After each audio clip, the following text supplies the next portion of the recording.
Good evening, everyone. Thanks for joining. For those on YouTube, TikTok, X, and Patreon, good evening. Welcome. Please tap the screen, share the live, and repost the live. Remember to send a heart, knees. All right, neighbor, have a great show. Thank you so much. Well, um, what's actually happening? The USS Nimitz class, that's the USS Navy aircraft, is making a scheduled port visit to Kingston from June 1 to 5, according to the announcement coming out of the United States Embassy. The propaganda or the propagandists are at it, suggesting that the US Nimitz aircraft is coming to Jamaica for some ulterior motive, because the United States, they have been suggesting that Raul Castro is to go to the United States to be charged. Yes, they have actually filed an indictment on Mr. Castro. Now, the indictment being filed means that Castro needs to go to the United States. How is he going to get there? Mr. Castro is way over 90 years old, I think 92. The United States Embassy put out a statement last week that the aircraft will be in Kingston on June 1. Now, there is no evidence in the announcement that a permanent base is being established in Kingston. No evidence. A port visit is not the same as a military base. You know, bases are long-term agreement that requires more than that. And Jamaica is not about to become involved in any war. A report called by a naval vessel does not automatically mean Jamaica is joining a conflict. Nothing no goes on. Nothing, my friends on YouTube, goes like this. It is very far from the truth. Aircraft carriers are military vessels and naturally carry military equipment, but there is no evidence in the information provided that the visit is connected to any domestic operation, whether in Jamaica or in Cuba. There are some suggesting that the visit means that Jamaica has lost its sovereignty. That's nonsense. Allowing a foreign vessel to make a port visit does not transfer sovereignty. Countries routinely host foreign military ships while maintaining full control over their territories. The government of Jamaica and the United States Embassy put out a statement. The United States Naval visits many countries, and this visit, according to the government, is to demonstrate a regional presence, to strengthen relationships with partner countries, improve military cooperation, signal commitment to regional security. And that's not a secret. Governments generally state these objectives openly. And so the line about expanded US-Jamaica security cooperation under President Trump is political messaging from the United States Embassy and reflects how the US government wants the visit to be interpreted. The United States wants this visit to be interpreted as cooperation between Jamaica and the United States, commitment to regional security. There's no hidden agenda. And so those persons who are suggesting that somehow the US ship coming to Jamaica means that there is some hidden agenda, it's not true. Not true. It's a diplomatic visit. The US government is using the visit to showcase its relationship with Jamaica. Jamaican officials like the Jamaican Defense Force will participate in official engagements. I think I myself will want to go into Kingston to see the ship. What about you? The Ministry of Education will benefit. Students will get on the naval vessel and all of that. So let's trust the government, no, and trust the process. There's nothing untoward happening at all. The statement put out by the US Embassy and the government of Jamaica is exactly what is going to be happening. There's another matter concerning the Integrity Commission. There is a claim that the Jamaica Labour Party is hiding the report. That is the FLA report that was tabled by the Integrity Commission. That the JLP is hiding the report. That's not a fact, you know. As a matter of fact, it is far from the truth. I get the feeling, you see, that there is a deliberate strategy to mislead and undermine the government of Jamaica. And if you listened to the Prime Minister earlier this week, you get the feeling that those persons coming out, some of them on social media, are receiving funding to do it. That they are being paid to be propagandists,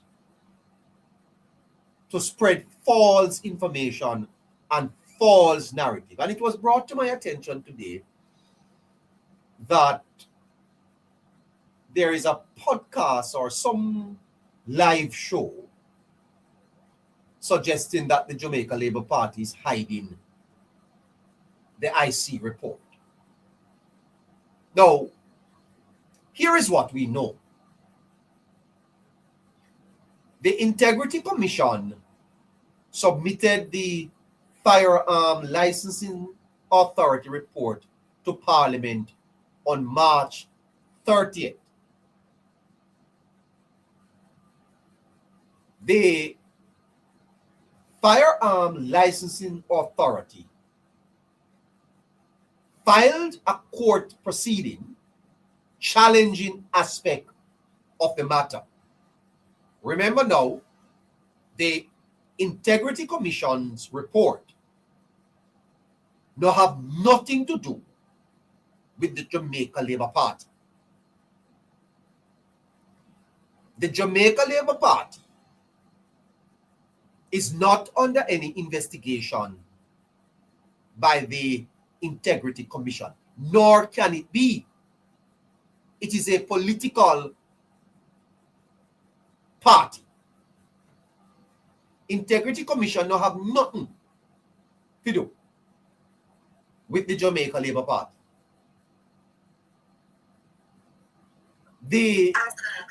Asking everyone to repost the live, please.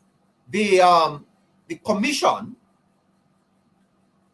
submitted the Firearm Licensing Authority report to the Parliament on the 30th of March. As is its right to do, the FLA challenged aspects of the report. Like any member of parliament, any civil servant does, if they feel that the Integrity Commission was unfair in what they have tabled. Parliament presiding officers, not the Speaker, not the Jamaica Labour Party, the officers at the Parliament. Remember now that the Parliament is run by a staff. They are full-time at the Parliament. The officers there decided not to table the report while the legal proceedings were active. So the officers at the Parliament says, okay, we're not going to table the report while the matter is before the courts. Opposition leader Mark Golding disagreed with the decision and threatened legal action to compel the tabling of the report. Now, you see now how the politics gets involved. The Supreme Court has since dismissed the application by the FLA. The FLA was seeking disclosure of the unpublished report, although permission to appeal was granted. So the Supreme Court dismissed the FLA's application, but has granted them permission to appeal. And so the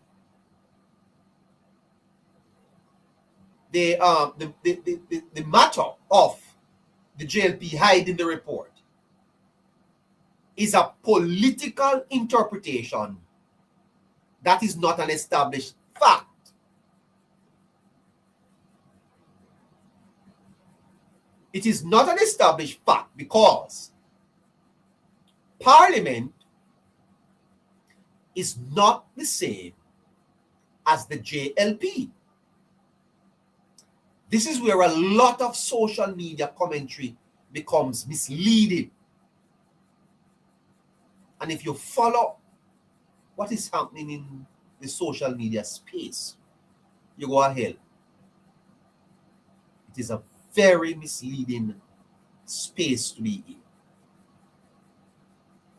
The report is not physically sitting in the office of the Jamaica Labour Party waiting for party officials to release it. That's not where the report is.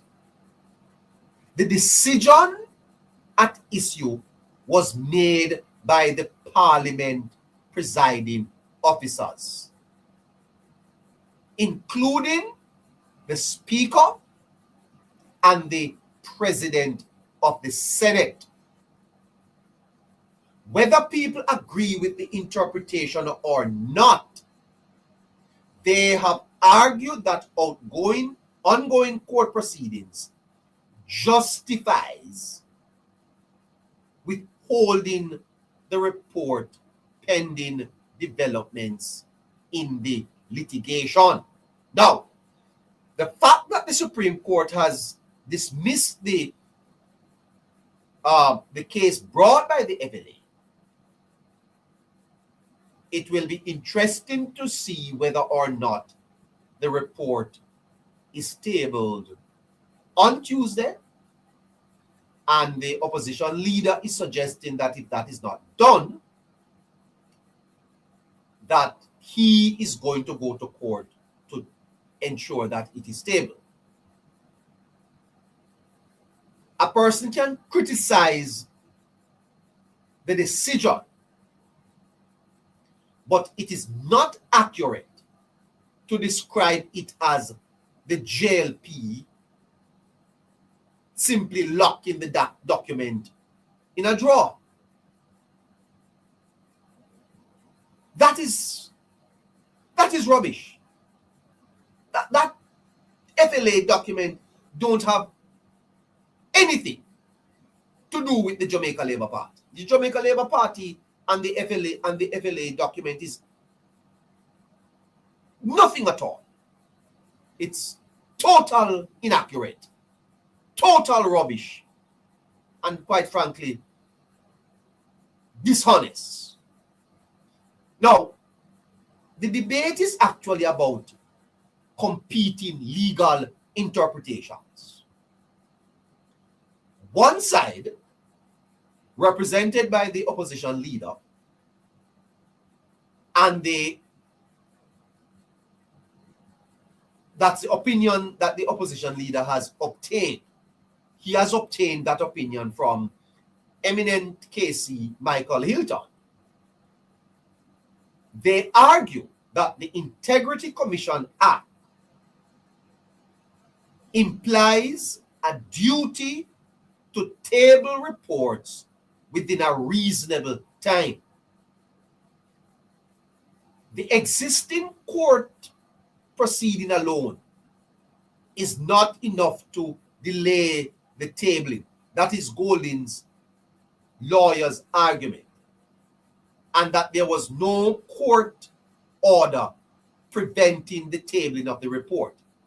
So, Michael Hilton is arguing that the Integrity Commissions Act implies a duty to table the report within a reasonable time.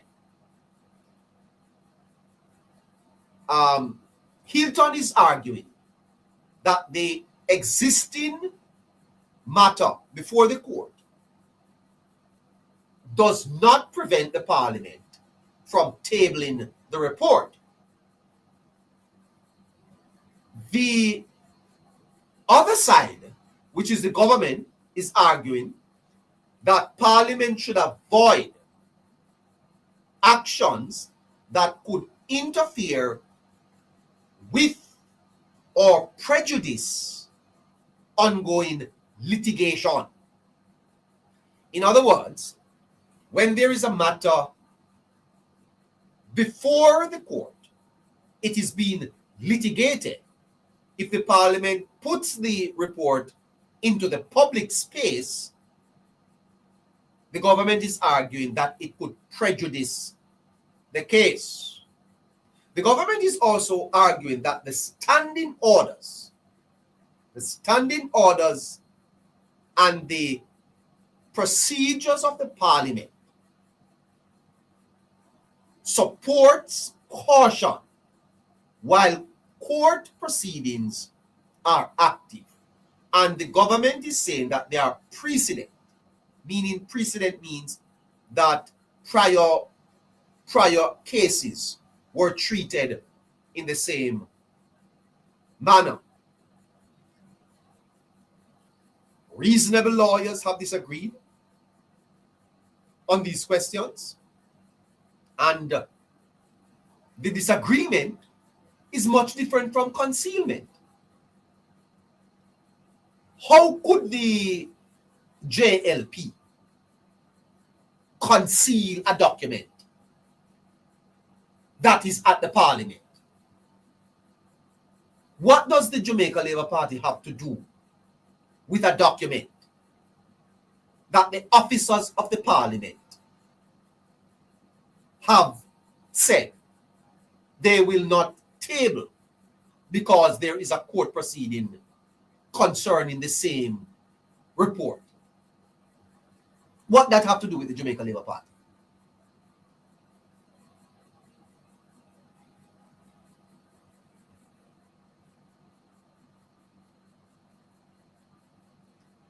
Remember now, the parliament is not saying that they will not table the report. The parliament is saying, let us wait until the court proceedings are completed. Then we will table the report. So not even the parliament is hiding anything. Because can I tell you this? The parliament cannot hide the report. As soon as the court either accepts the FLA's argument or dismisses it, the parliament will have to table the report. So what is this rubbish about Jamaica Labour Party hiding the report? Anyway, if the objective were permanently to suppress the report, the situation would look very different. Now, the report should have been tabled already. The Speaker's interpretation was wrong. The public's interest outweighs concerns about ongoing litigation. Golding's argument, he has his right to put forth his argument. But the claim that the Jamaica Labour Party is hiding evidence and that the government is suppressing the report because it contains damaging information and that there is a cover-up because there is something in the report that could damage the government don't make no sense. At present, those claims go beyond the established facts. And on this program, we do not get into the, no, we don't get into that. We take you where the facts are. The controversy is best understood as a dispute over parliamentary procedures. The controversy is best understood as a dispute over statutory interpretation and the effect of ongoing court proceedings. The opposition believes the report should be tabled immediately. The presiding officers at the parliament have taken an opposite view. Courts will ultimately decide who is correct. Asking everyone to repost the live, please. Let me do that again. The controversy over the FLA report is a dispute between the parliament and the court. Parliament believe, not the members of parliament, the officers down at the parliament believe that while the matter of the FLA Integrity Commission report is before the court, they should not table the report. The opposition, led by its leader, Mark Jefferson Golding, believes it should be tabled immediately.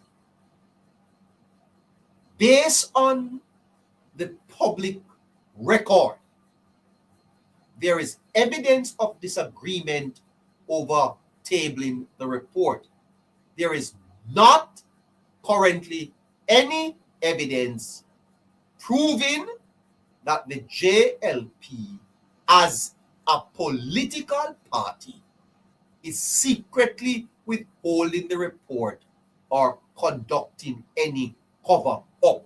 That is nonsense.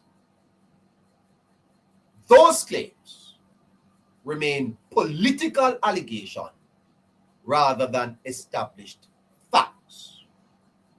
What I have outlined to you are the established facts, and anything else is sheer political propaganda that is not even worthy of any mention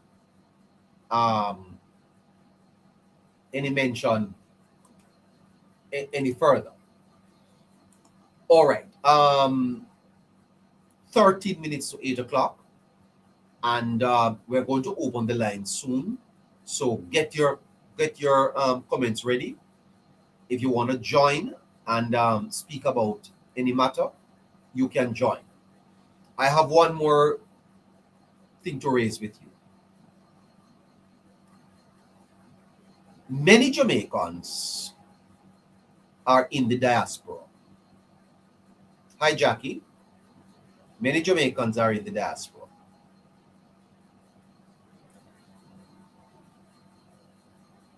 And we love and we support our Jamaicans in the diaspora.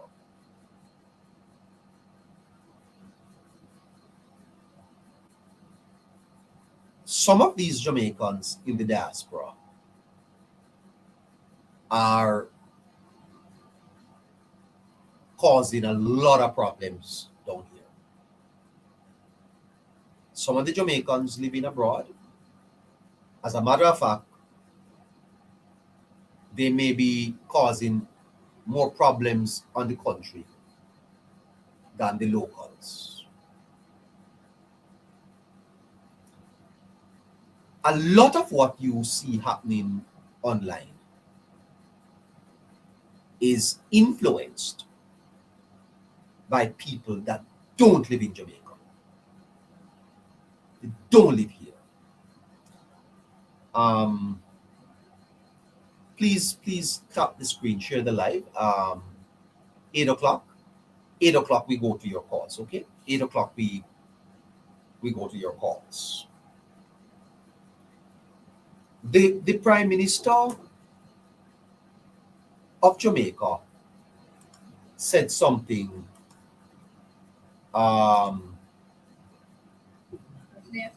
yesterday that is so interesting, and I want to play it again for you, and then I'm going to make a comment or two on it, because I have found that, by the way, we never mentioned that Mr. Siaga celebrated his 92nd birthday. If Mr. Siaga was alive, he would have been 92 years old. We should do something on that, moderator. Here is the Prime Minister again. For the Auditor General, the FID, all, in other words, I was going to rebuild this again and create a very dense bureaucracy, which we expect to move quickly. It doesn't make sense. If we invested in building out this very robust framework where we spend billions of dollars every year trying to guarantee the country accountability and probity, and then we go and do that again, the people who are recommended this don't have our best interest at heart. Don't. Let the systems that are in place, let them work. While the systems that are supposed to deliver speed and efficiency, let them work. But don't come to us and say we are going to have to build this architecture each time over and over and over. That's why we're slow. And it's not just Jamaica that is suffering from this. It's a global thing. Technocracy and bureaucracy are real. They have political interests. They are self-interested and vested. They get funding to do this. That's the hidden part of this that the country doesn't see. Jamaica went through a period of time. You hear that? You hear that? There is funding flowing into Jamaica for propaganda, supported at the civic committee level by big businesses, but also by some Jamaicans overseas that have vested interest in the People's National Party returning to power. And they are sending money to Jamaica to fund propaganda online. Some of the people online are funded by people in the diaspora. They are sending money to Jamaica. And you wonder whether or not it's a hijacking of the country by them. It is one of the biggest scams happening in Jamaica. One of the biggest scams happening in Jamaica. And I'm going to be spending a little bit more time on it. And I'm going to be investigating it a little bit more and tell you the truth and the facts about it. The monies flowing into Jamaica for propaganda is unheard of. There has never been a time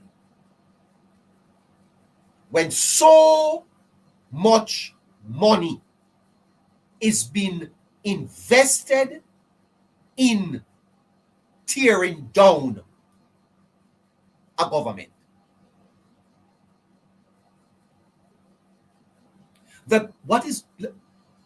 Why?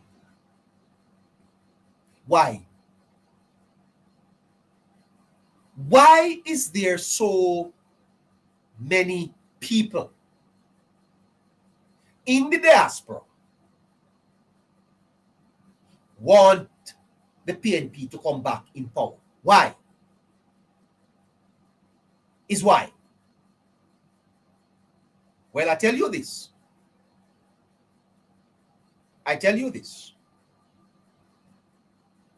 The Jamaica Labour Party need a corresponding set of funders. Something is happening in Jamaica. Something is happening in Jamaica, and we need to unpack it.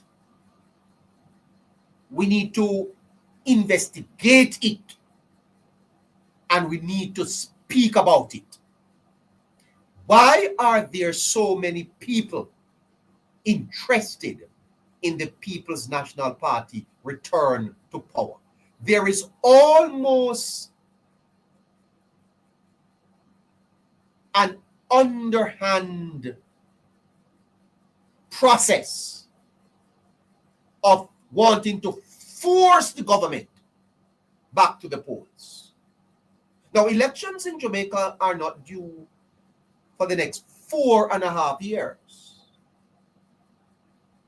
But my God, it appears as if we are in election mode.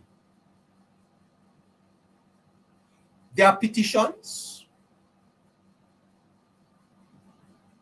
Their propaganda machines are oiled.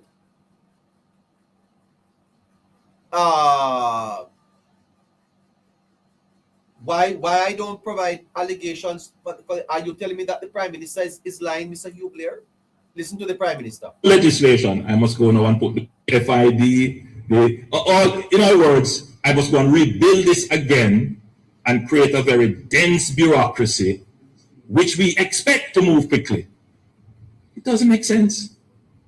If we invested in building out this very robust framework where we spend billions of dollars every year trying to guarantee the country accountability and probity, and then we go and do that again, the people who are recommended this don't have our best interest at heart. Don't. Let the systems that are in place, let them work. While the systems that are supposed to deliver speed and efficiency, let them work. But don't come to us and say we are going to have to build this architecture each time over and over and over. That's why we're slow. And it's not just Jamaica that is suffering from this. It's a global thing. Technocracy and bureaucracy are real.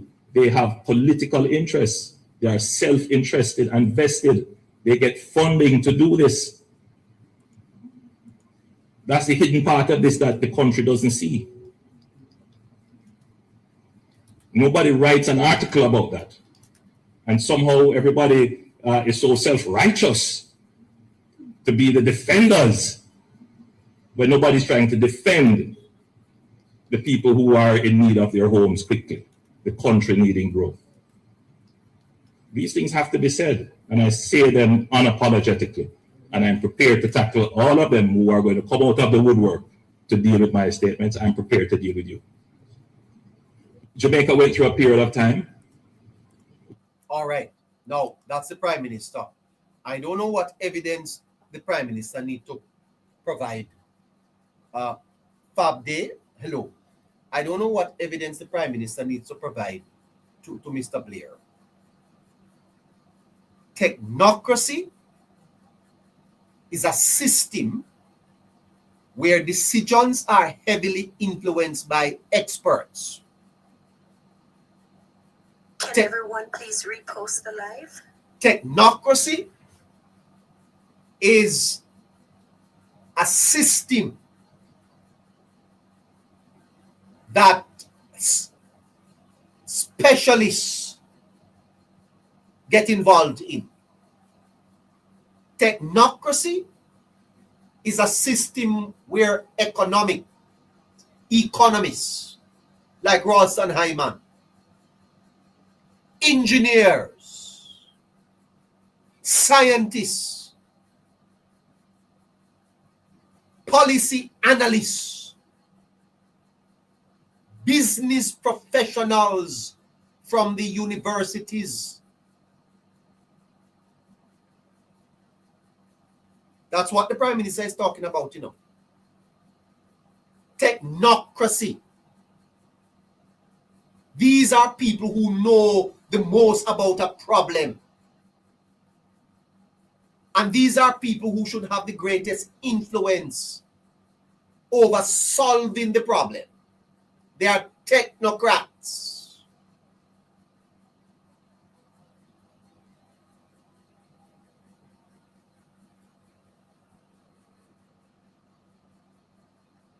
That's the technocracy that his Prime Minister is speaking about. Bureaucracy is the permanent machinery of government. It includes the civil servants, the ministers, the government agencies, the regulatory authorities, the administrative departments. Unlike the politicians, bureaucrats are not elected.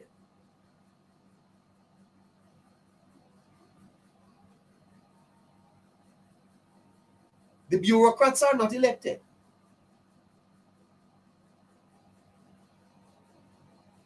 Tax administration, planning agencies, regulatory bodies, the public service. A bureaucracy exists to implement laws, administer programs, and maintain continuity when government change. The rules require these procedures before the project can proceed. And what the Prime Minister was speaking to is the tension between democracy, technocracy, and bureaucracy. That is the struggle in the Jamaican political reality. The tension between the democracy, the technocracy, and the bureaucracy. In every democracy, there is a balance among these groups. The politicians, they are elected by the voters and are accountable to the public. The technocrats, they provide expert advice, focus on evidence and outcomes. The bureaucrats, they implement the policies, follow the procedures and the regulations. See if you get it. Democracy, technocracy, bureaucracy. All three must come together for the effective functioning to carry out, yes, the people's agenda.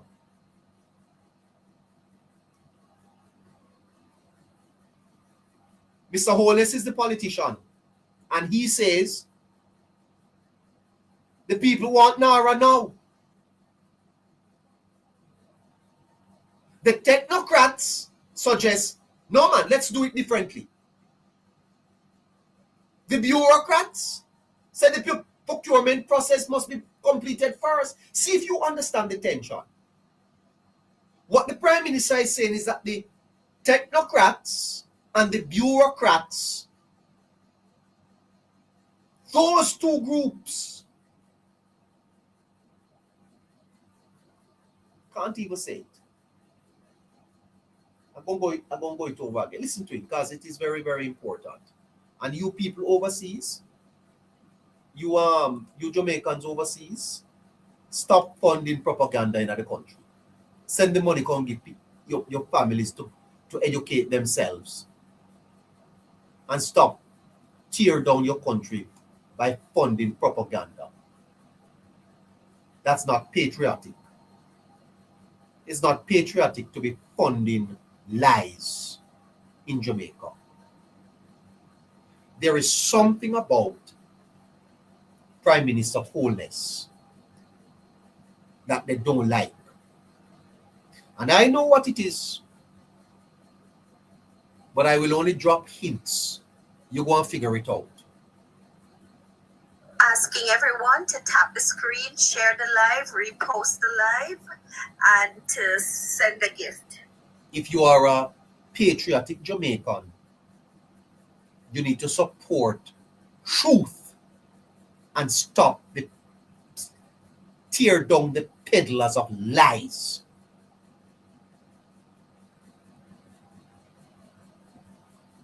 That is what you need to do. How is the lies benefiting the country? It is very important, and people are joining us all the time. Listen again to the Prime Minister, and then I'm going to go back over this technocracy, and bureaucracy and show you how it's a real challenge in Jamaica. Real challenge. It's a war in the country. It's a war in Jamaica. May as well we call it what it is. There is a war in Jamaica right as I speak to you. A war between truth and lies. A war between good and evil. A war is happening in Jamaica. Mr. Patterson spoke about the fight for scarce benefits and political spoils, carried on by hostile tribes. Now, why did Mr. Patterson describe the tribes as hostile? Because each is antithetical to the progress of the other. And then he goes on to say that they were perpetually at war. In other words, there is no end. There is no end. It's a perpetual war. It continues in perpetuity. Forever and ever and ever and ever and ever. And what sicks me most of all in all of this is that my poor brothers and sisters of Jamaica are being exploited. Their ignorance is being exploited by those who know better, by the technocrats and the bureaucrats. And now we have a third group of diaspora people out of the United States, Canada, the UK, and the Caribbean, other Caribbean islands, sending money to Jamaica to fund the tearing down of the duly elected government. Now you tell me if that is not a threat to democracy. Because it means that those persons who lost do not accept that they lost and want to get into power by nefarious means.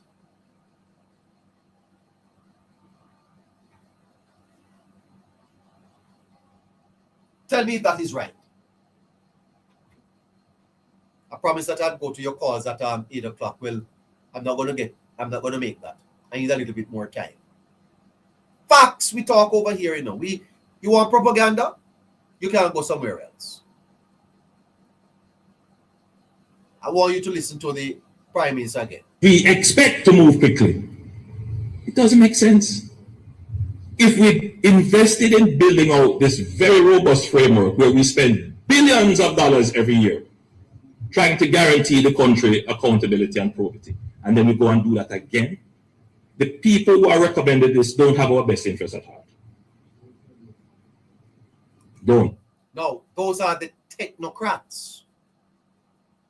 You understand? Technocracy. Technocracy is antithetical in a negative sense to democracy. My brothers and my sisters, those of you who are listening to me tonight, a lot of you don't understand how systems work, how power works. Understand it tonight. Technocracy. The technocrats. They're not interested in you. They're not interested in you. Mr. Siaga celebrated 92 years old. One of the most recognizable speech Mr. Siaga made was when Mr. Siaga spoke of the haves and the have-nots. The haves and the haves not. And he spoke of the two Jamaica. Two Jamaica.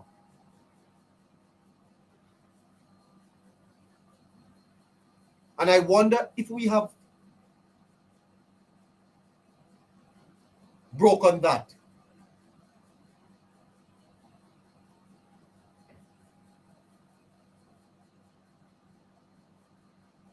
And that is what Mr. Holness is trying to do. To bridge the gap between the haves and the have not. I believe that.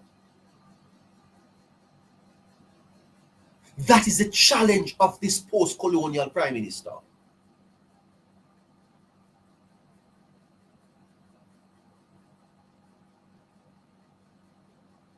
But he has to deal with the bureaucrats and the technocrats. Technocracy and bureaucracy.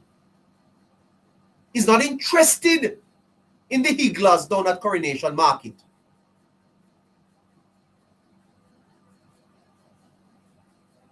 But they can go into any car mart and purchase their expensive cars and their expensive homes, and they eat in their expensive restaurants, and when they're sick they jump on a plane and they fly into Miami. But yet they don't want hospitals to be built for the people of Jamaica. Understand what is happening, you hear? Please repost the live, everyone, and keep tapping the screen. And when Mr. Holness speaks about the fight to get NARA going, that's what he's talking about. It's not only the parliament. It is the bureaucrats. It is the technocrats. You don't see them. But they are there. They're in the system.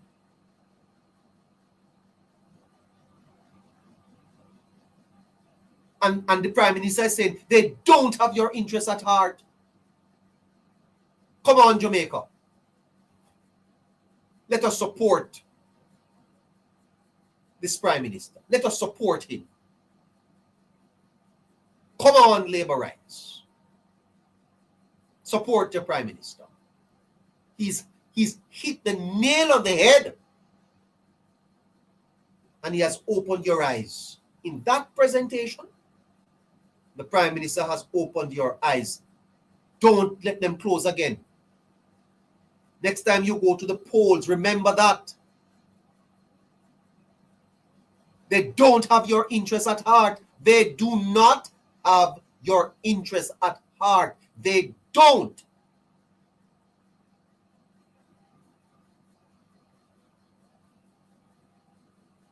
Ronnie Thwaites told you that the greatest transfer of wealth from the poor to the rich was presided over by some of these same technocrats and bureaucrats. You see the politicians. You don't see the technocrats. You don't see the bureaucrats. Some of them, you don't know them. And you'll never know them. But they are the persons in the system getting a lot of money and a lot of funding. Hold on to the don't sign that bill yet. Don't sign that project yet. Drag it out. Drag it out. Drag it out. And 5 years pass and the road can't build. Not because the money not there. It would be very interesting to know that $707 million that was returned, what technocrats and bureaucrats had to do with it. And them, Prime Minister. Let the systems that are in place, let them work. While the systems that are supposed to deliver speed and efficiency, let them work. But don't come to us and say we are going to have to build this architecture each time over and over and over. That's why we're slow. You know, and it's not just Jamaica that is suffering from this. It's a global thing. You know, technocracy and bureaucracy are real. They have political interests. You hear that? They have political interests. The technocracy, the bureaucracy, the bureaucrats, the technocrats have political interests. Now, what? Hold on there. Let me take a break. Let me take a break. Take a break.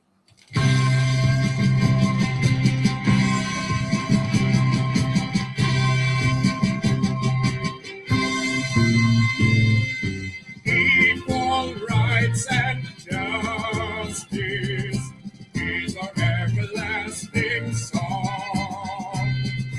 Unity and progress will make our nation strong.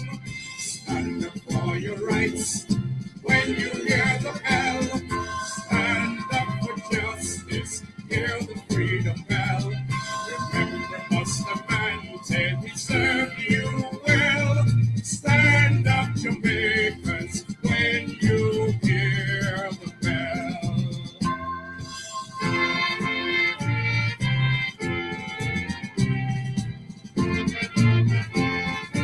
Well, if there's ever a time for Jamaicans to stand up, it is now. It is now. Because as the Prime Minister is outlining, there is quite a bit happening in Jamaica, and we need to speak about them and we need to expose them. The matter of the technocrats and the bureaucrats, I spend a little bit more time on it. Because the Prime Minister is saying that that technocracy and bureaucracy, that they have political interests. And it helps us to understand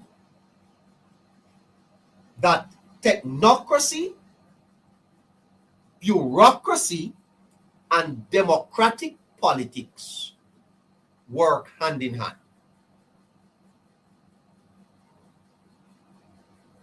As I told you earlier,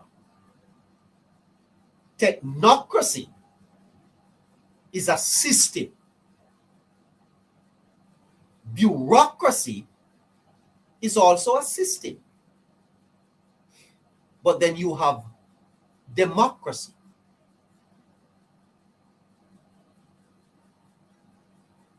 The system of technocracy is where decisions are influenced by experts. You remember that FinSAC came out of the technocracy. Had nothing to do with the democracy or even the politician. FinSAC was a technocratic decision advised by technocrats. When you hear of technocracy, think of FinSAC. And remember what the Prime Minister said, that they have political interests. So the question is, what was the political interest of the technocrats that advised for the setting up of FinSAC? Why did they advise the finance minister to set up FinSAC? Because that was not the finance minister's doing so much, He bears the responsibility. But the technocrats, this is where technocracy now can overthrow democracy. And so when you go to the polls, understand what you're doing. Technocracy is a system.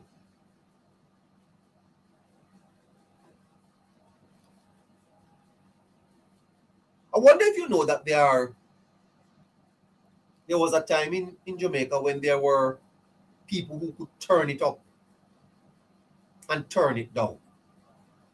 I wonder if you know that. People could turn it up and turn it down. You know what is power? You think power is necessarily in the parliament? A lot of these politicians, are figurehead. A man told me the other day that a prime minister was abroad, and a Jamaican businessman called him back.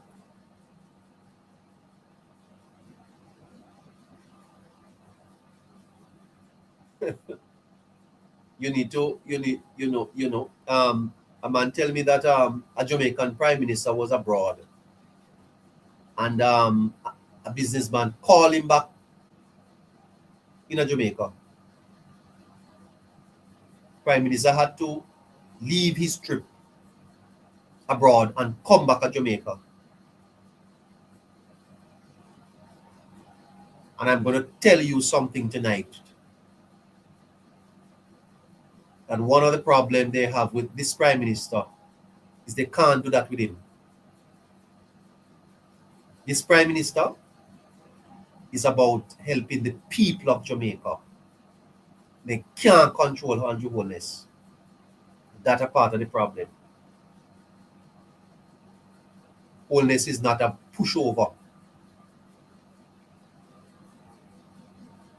Technocracy. Technocracy set up FinSAC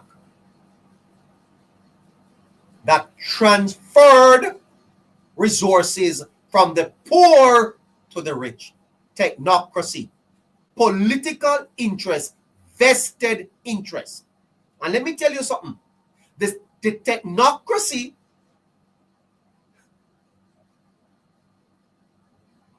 what your Prime Minister did to you last week was he brought you into the underbelly of politics and he opened the Jamaican eyes.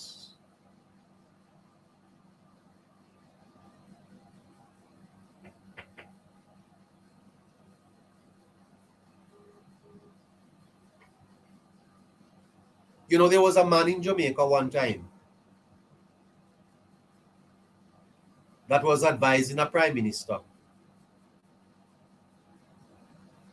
And the Prime Minister had to consult the man on many appointments that the Prime Minister was making. He had to consult the man.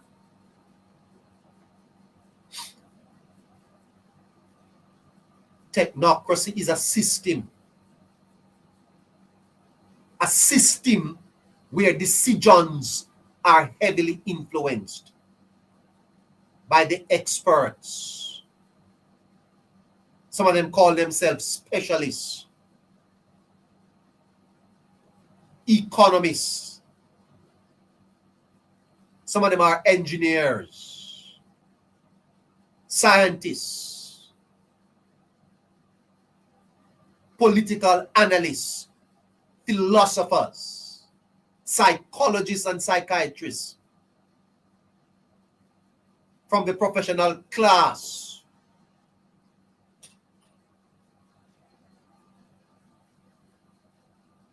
Professors at the university of the from the universities.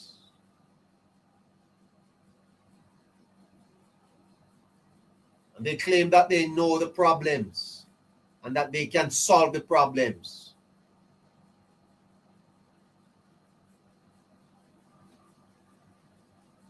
Technocracy is a system. And technocracy can bring down governments. Understand that. When we speak of technocracy, that's what we're talking about. And when you leave technocracy, you go to bureaucracy. Now you come to civil servants,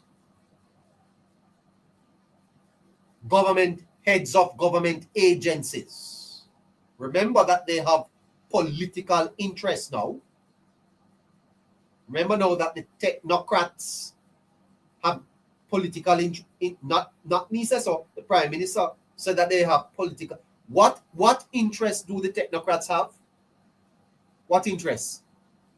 Well,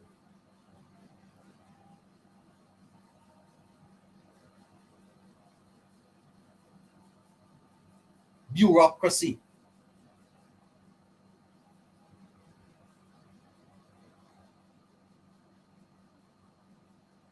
What I'm showing you tonight is that there is a tension.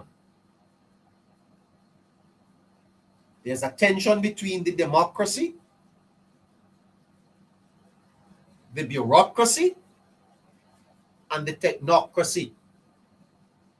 Powerful groups powerful people in the society. The politicians, they are elected by the people. They are accountable to the people. The people see them. A lot of what you blame governments for, government can't do nothing about it. It's the technocracy and the bureaucracy. And so, classic example, the Prime Minister said, let's do NARA. He's the politician. He will have to face the people at the polls in another 4.5 years. Prime Minister said, let's build this bridge. Let's fix this road. Let's build this hospital. That's policy. Brings in the technocrats because that's how it runs. You bring in the technocrats, and the technocrats say, let's do it a different way. They go into this research. They spend 6 months researching, traveling the world for advice, and then they provide the advice and say, it can't be done like that. Remember though, they have political interests. So when the technocrats come back with the advice, you have to bear in mind that they have political interests. Probably they talk to Mark Golding and say, Golding, the government is suggesting that we do this to benefit the people, and Golding said, no, don't make them do it yet. They're going to benefit the party politically. So hold off on that. The technocrats find all type of excuse why it can't work. Environmental factors, legislation, all of that. And the government is sitting down there waiting for the advice because the people are waiting for the bridge, the people are waiting for the road, the people are waiting for the hospital, but the technocrats are taking forever. But remember that they have political interests. Remember that.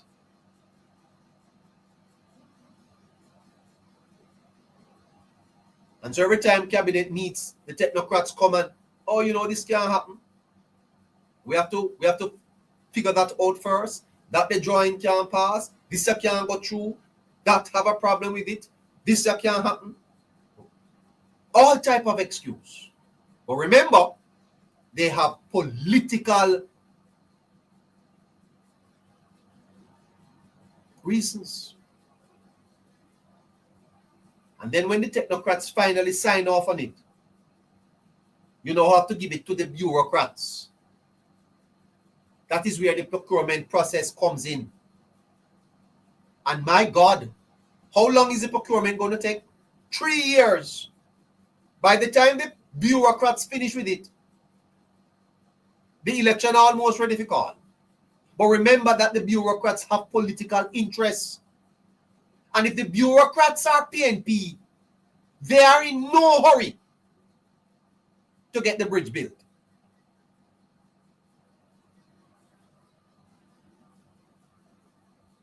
That's how the system works. So when politicians criticize civic groups, think tanks, advocacy groups, professionals association,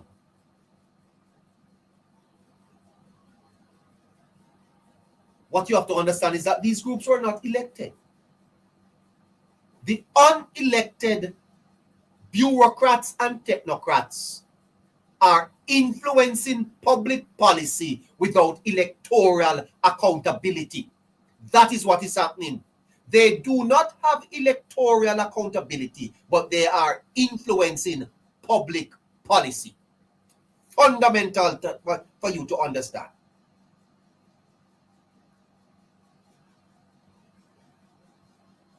The people of Spring Village waited more than 3 years to get a bridge built.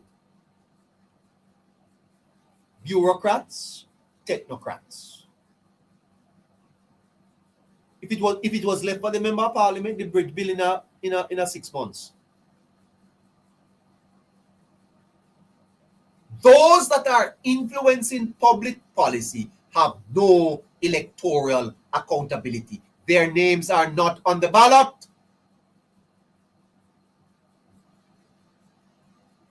And here is the crux of the matter. They may be representing specific interests rather than the entire population. They are special interest groups. And some of them are representing groups, not here in Jamaica, but overseas.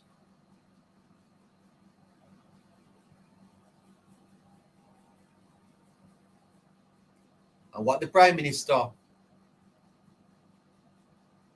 is touching on without getting into partisan interpretations is the Prime Minister is asking who should have the greatest influence over public policy. Who? Since as you elect the politician, right? And it is the politician who will have to go back to the polls to seek your vote again. Who should have the greatest influence over public policy? The technocrats or the bureaucrats?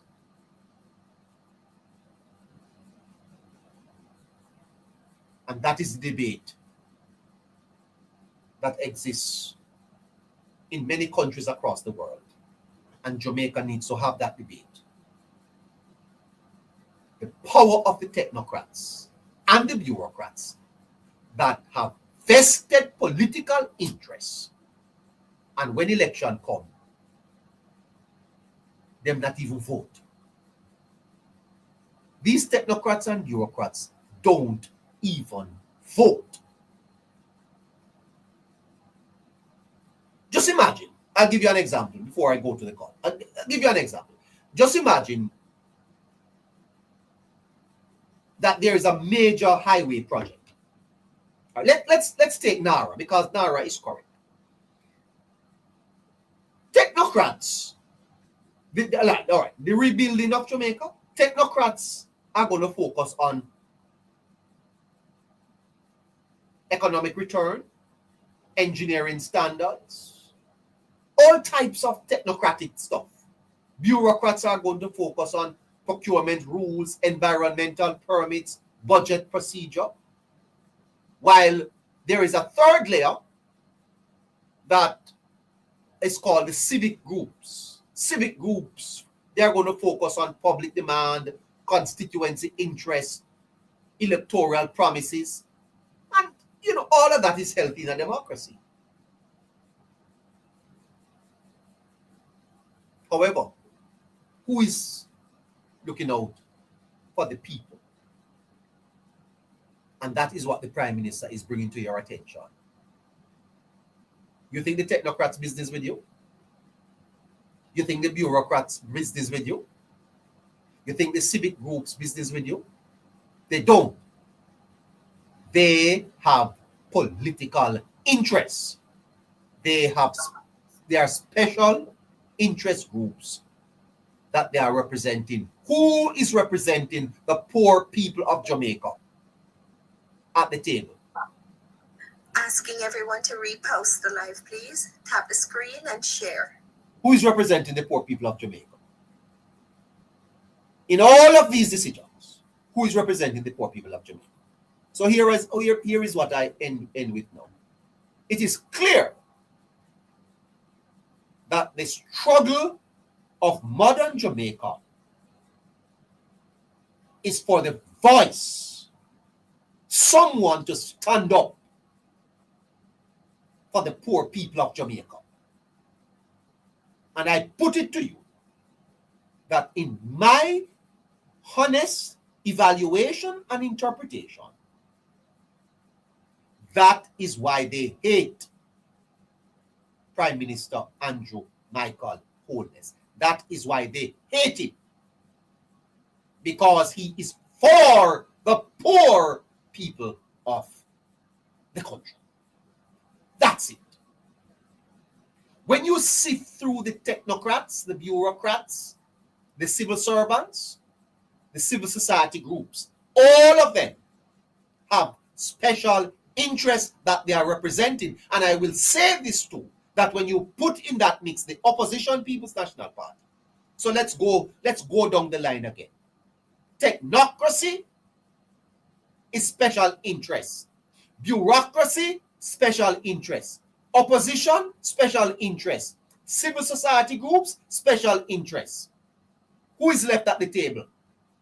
One man, one voice. The voice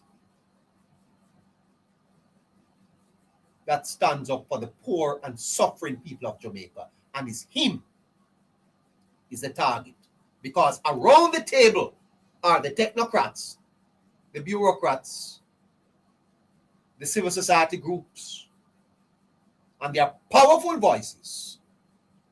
And this little man stands up and says, I will support my people. I will act in their interests. I will not sell out my people. And that is why he is hated. So I challenge you tonight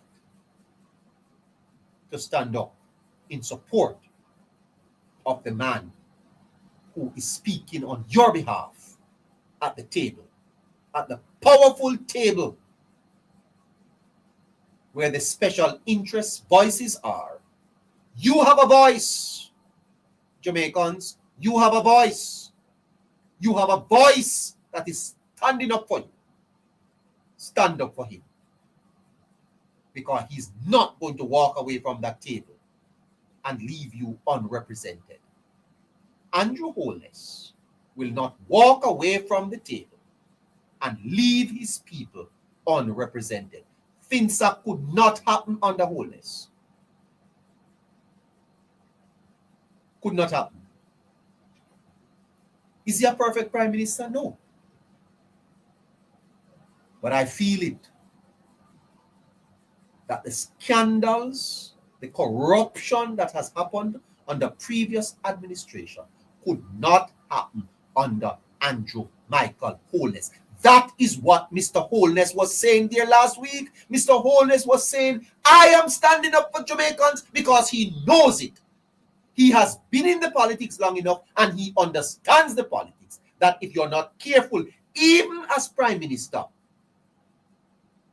the bureaucrats and the technocrats will cause you to leave your people behind. Many leaders have sold out their countries to technocrats and bureaucrats and special interest groups. And Prime Minister Holness has stood up for his country and has stood up for his people. And I believe he deserves commendation for it. I stand proudly tonight and say, big up, Andrew Holness. Big up. You are really a protege of Edward Seaga because it is the same spirit that Eddie Seaga had. The spirit that I must fight for my people, that I must fight for the people of Jamaica. And that is why you see such transformation happening in Jamaica. There's a man at the table and his voice is for the voiceless.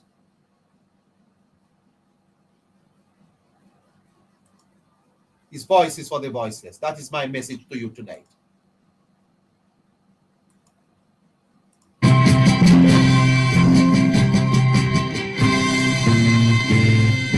Equal rights and justice is our everlasting song. Unity and progress will make our nation strong.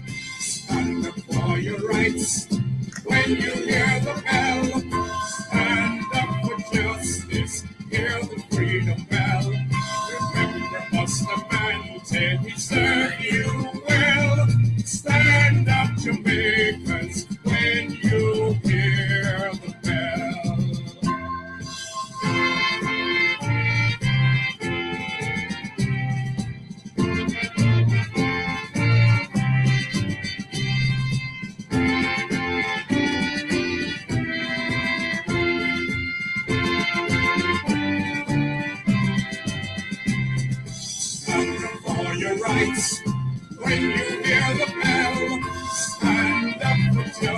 justice, hear the freedom bell. Remember Bustamante, he served you well. Stand up, Jamaicans, when you hear the bell. Stand up, sons and daughters, your only hope is in the bell. God will guide our progress and make our nation strong. Stand up for your rights when you hear the bell. Stand up for justice, hear the freedom bell. Remember Bustamante, he served you well. Stand up, Jamaicans, when you hear the bell. Stand up, Jamaicans, when you hear the bell. Well, I don't need any convincing.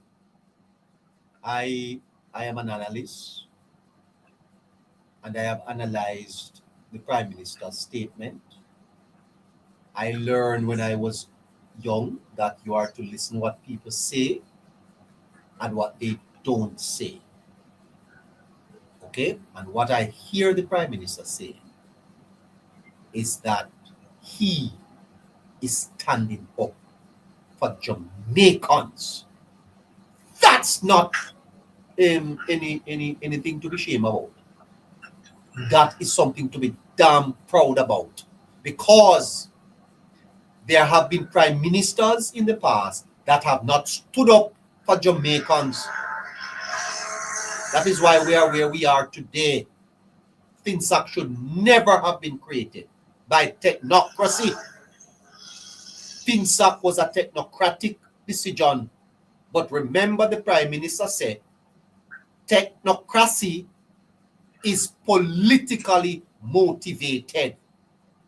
And this dishonesty that we have, and we cloud our minds with politics so much that when people speak the truth, we label them as supporting one party over the other. I don't give a rat, you know what they say. I don't care. I am standing up for Jamaica too, because I understand the power dynamics. And there are too many hypocrites here. Listen to me. Listen to me. This country could have been further ahead had it not been technocracy and bureaucracy. And they are not on the ballots. As a matter of fact, they don't vote in elections. These technocrats and these bureaucrats, they don't vote in elections. Andrew Holness will have to go back to the people in 4.5 years' time. The road have a bill, the school have a bill, the hospital have a bill, the clinic have a bill. But the technocrats, they can hold it up for 5 years. They can hold it up for 5 years. The bureaucrats, they can hold it up. Because guess what? They don't fit. They get to them fat salary. But the politician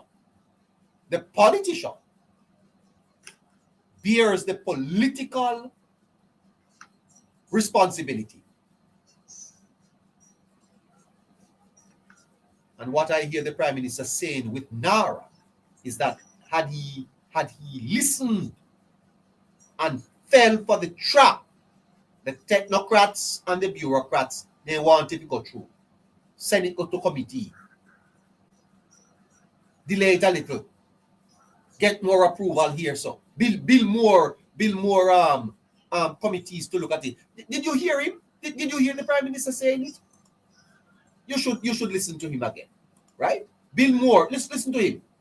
Probably FAA, and then you have the Auditor General as well, and you have FID, and then policing. All of that is the PAAC, that is the Public Appropriations and Accountability Committee, and headed by an opposition member.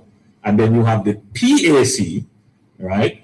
Which is also headed by an opposition member. So it's a very robust and comprehensive system of oversight and accountability. And then you're going to say to me, that when I set up a bill, I must now go and put in place another FAA. So the same provisions that are in the FAA and the PBMA that cut across all ministries and all legislation, I must go now and put those same things in this legislation.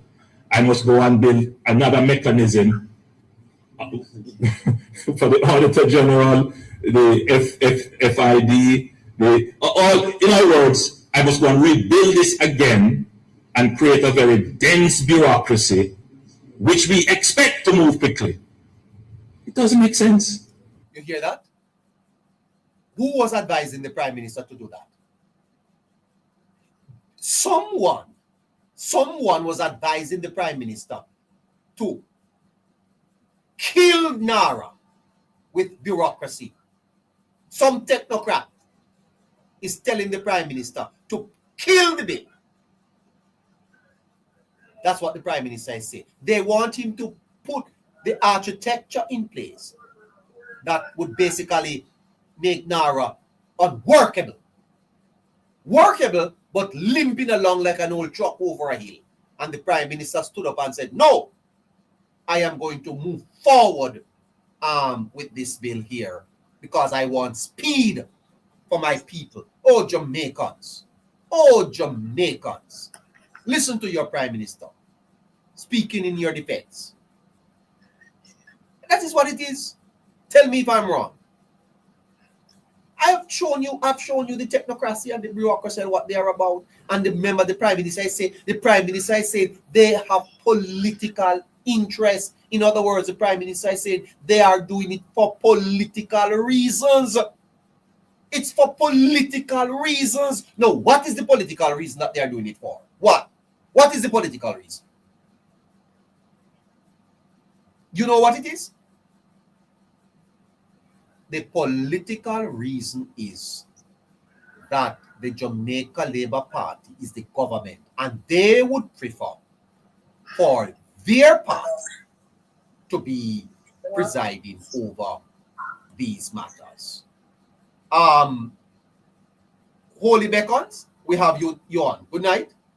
Good night, neighbor. How you doing? I am fine. Good night, Caroline, and good night, everybody that's listening.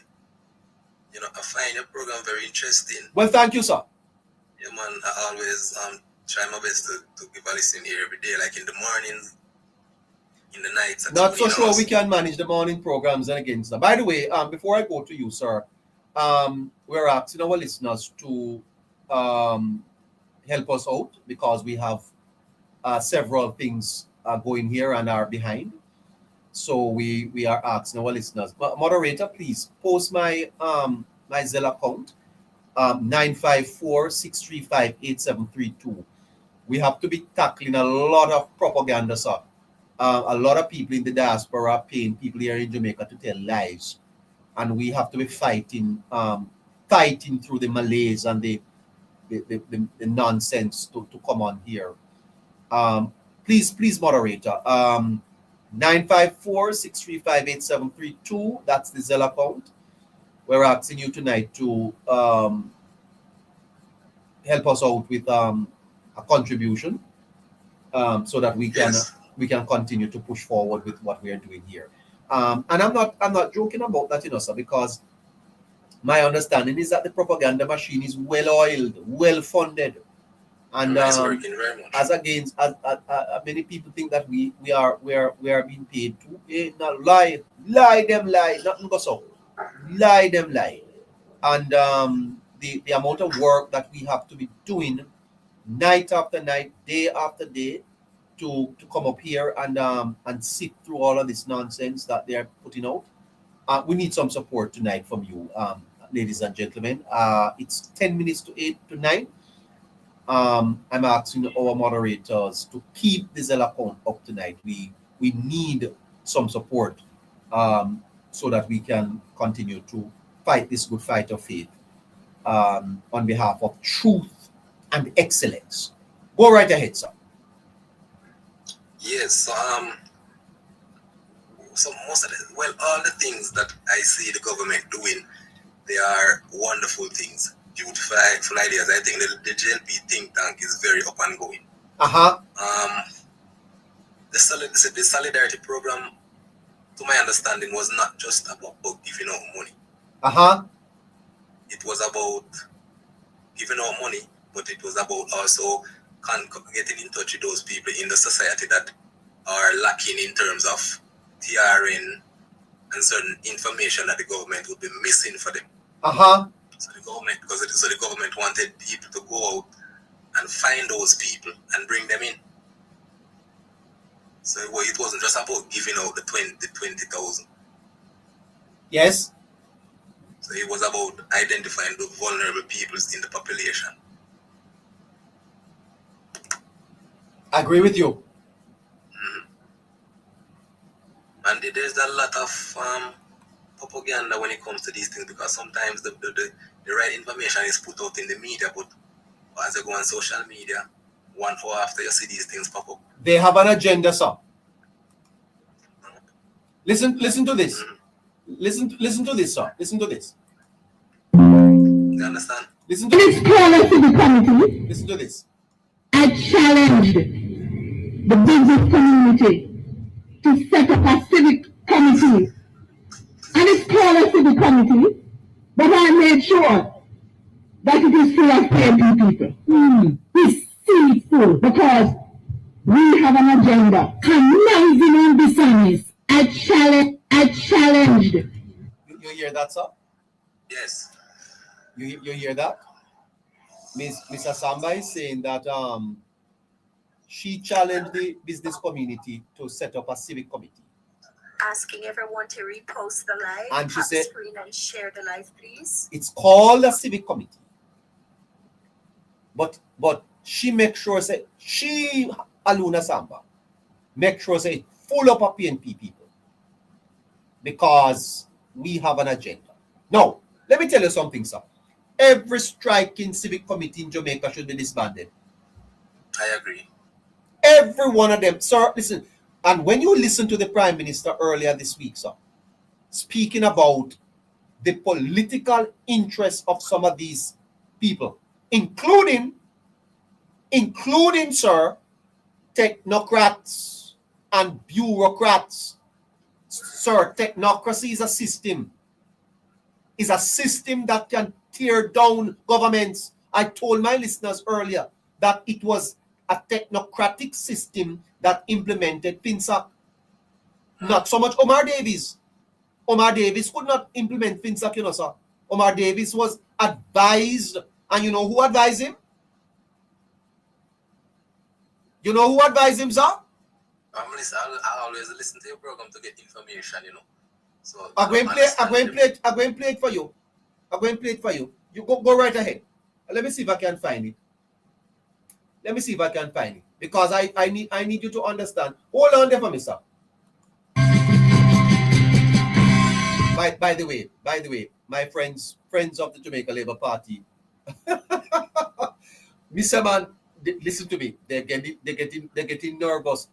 You're going to get nervous.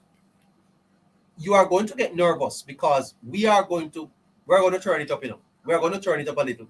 You, Blair, we're going to turn it up a little because we need to mash down the damn lies. Mash them down.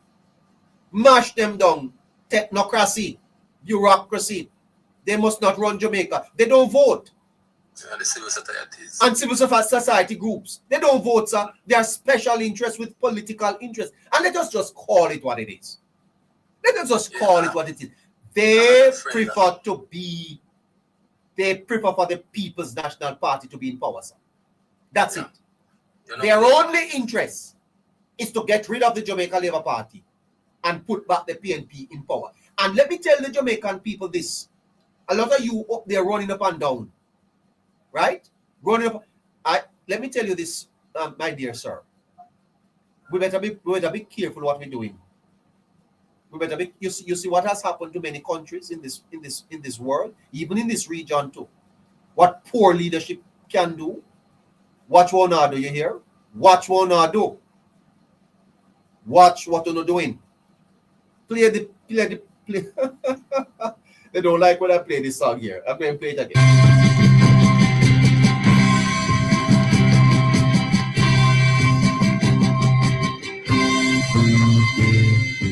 Equal rights and justice is our everlasting song.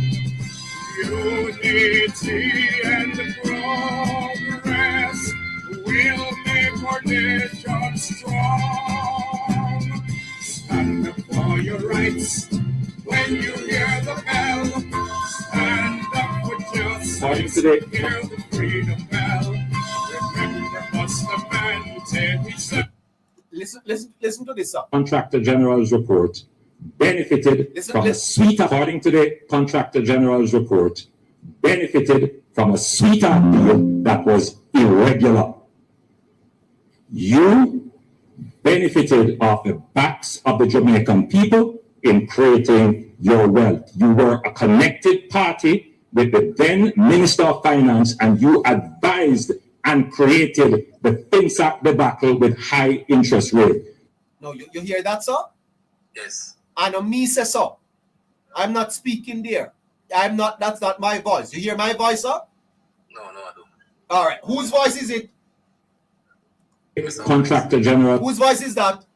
The Honorable Anjonis. There you go. What did he say? Listen again what he said. His report benefited from a sweeter deal that was irregular. Yes, this was not You debate. benefited off the backs of the Jamaican people in creating your wealth. You were a connected party with the then Minister of Finance, and you advised and created the FinSac debacle with high interest rate. You benefited from FinSac. You hear that, sir? Yes. The architect who is the technocrat, the technocracy behind the worst financial debacle in Jamaica's history, described by Mr. Ronnie Thwaites as the greatest transfer. What a damn shame, sir. And you know what is a shame? 401,000 Jamaicans voted for a man that advised on FinSac and transferred wealth from the poor to the rich. You could have voted for such a man, sir? No, I didn't. You didn't? No. Could you vote for such a man? No. 400,000 Jamaicans say, give him the man that benefited from the transfer of wealth from the poor people to the rich. That is what is happening in Jamaica. That's what is called technocracy. You advised the finance minister to set up FinSac. Mark Golding did it. Where did FinSac come from? From Mark Golding. It's like when they cried out at the cross, give us Barabbas. Give us Barabbas. And crucify Yes, Jesus. but, Listen to me, sir. Mark Golding is in no shape and form qualified but to lead Jamaica, sir. Not on this record and history. He should not be there. He should not run. He should not run. When it comes to the Naira bill, I believe that it is a wonderful idea also. But the technocrats and the bureaucrats almost killed it. Because it is something that is going to tackle housing, road, so many infrastructure which we need. The Prime Minister, I believe, is trying to tackle housing, and the roads that are going to be built are going to open up access to so many lands that are in some wooded forest there that people would normally, think of going there to live. We can. I have faith in the Jamaica Labour Party, and I believe that the things that they put forward, I am futuristic, and I am looking to see these things come to reality. My dear sir, unless you are blind, you cannot reasonably argue that this government is not a good government. You can't. They are wonderful. You wonderful. cannot. It is the best. Yeah. It is what? What you say, It's sir? the best. It's the It best. is the best. Well, he looks in the future and he sees that, listen, skills is something that is going to be, everyone is going to need a skill in the future. And he says to go to heart, level 1, level 2, level 3, level 4, up to level 5. It is free of cost. You know, you can go and get a skill. And also he's choosing people out of his constituency to say, listen, I'm going to pay for you to go. Just get in contact with your member of parliament. The voice supporting the government, sir, is too weak. The voice supporting the government is too weak. We need louder voices, more voices. Yes. In support of the government of Jamaica. The government of Jamaica, sir, need more support. The other side, sir, is properly funded by people overseas. Their message is coherent. Their propaganda machine is well oiled. And the Jamaica Labour Party is the government in power. Yes, but that's what I see is that whenever a good report come out of what the government is doing, automatically a day just go through social media and you see everything negative. And sometimes when you look here, listen to what they are saying, you think, how could people really believe these things? But when you go in their comment section, you are amazed to see how many people are supporting the nonsense that some of them are preaching. Yes, sir, because you see, it is an emotive thing, you know, and people want to kind of be drawn into to feelings.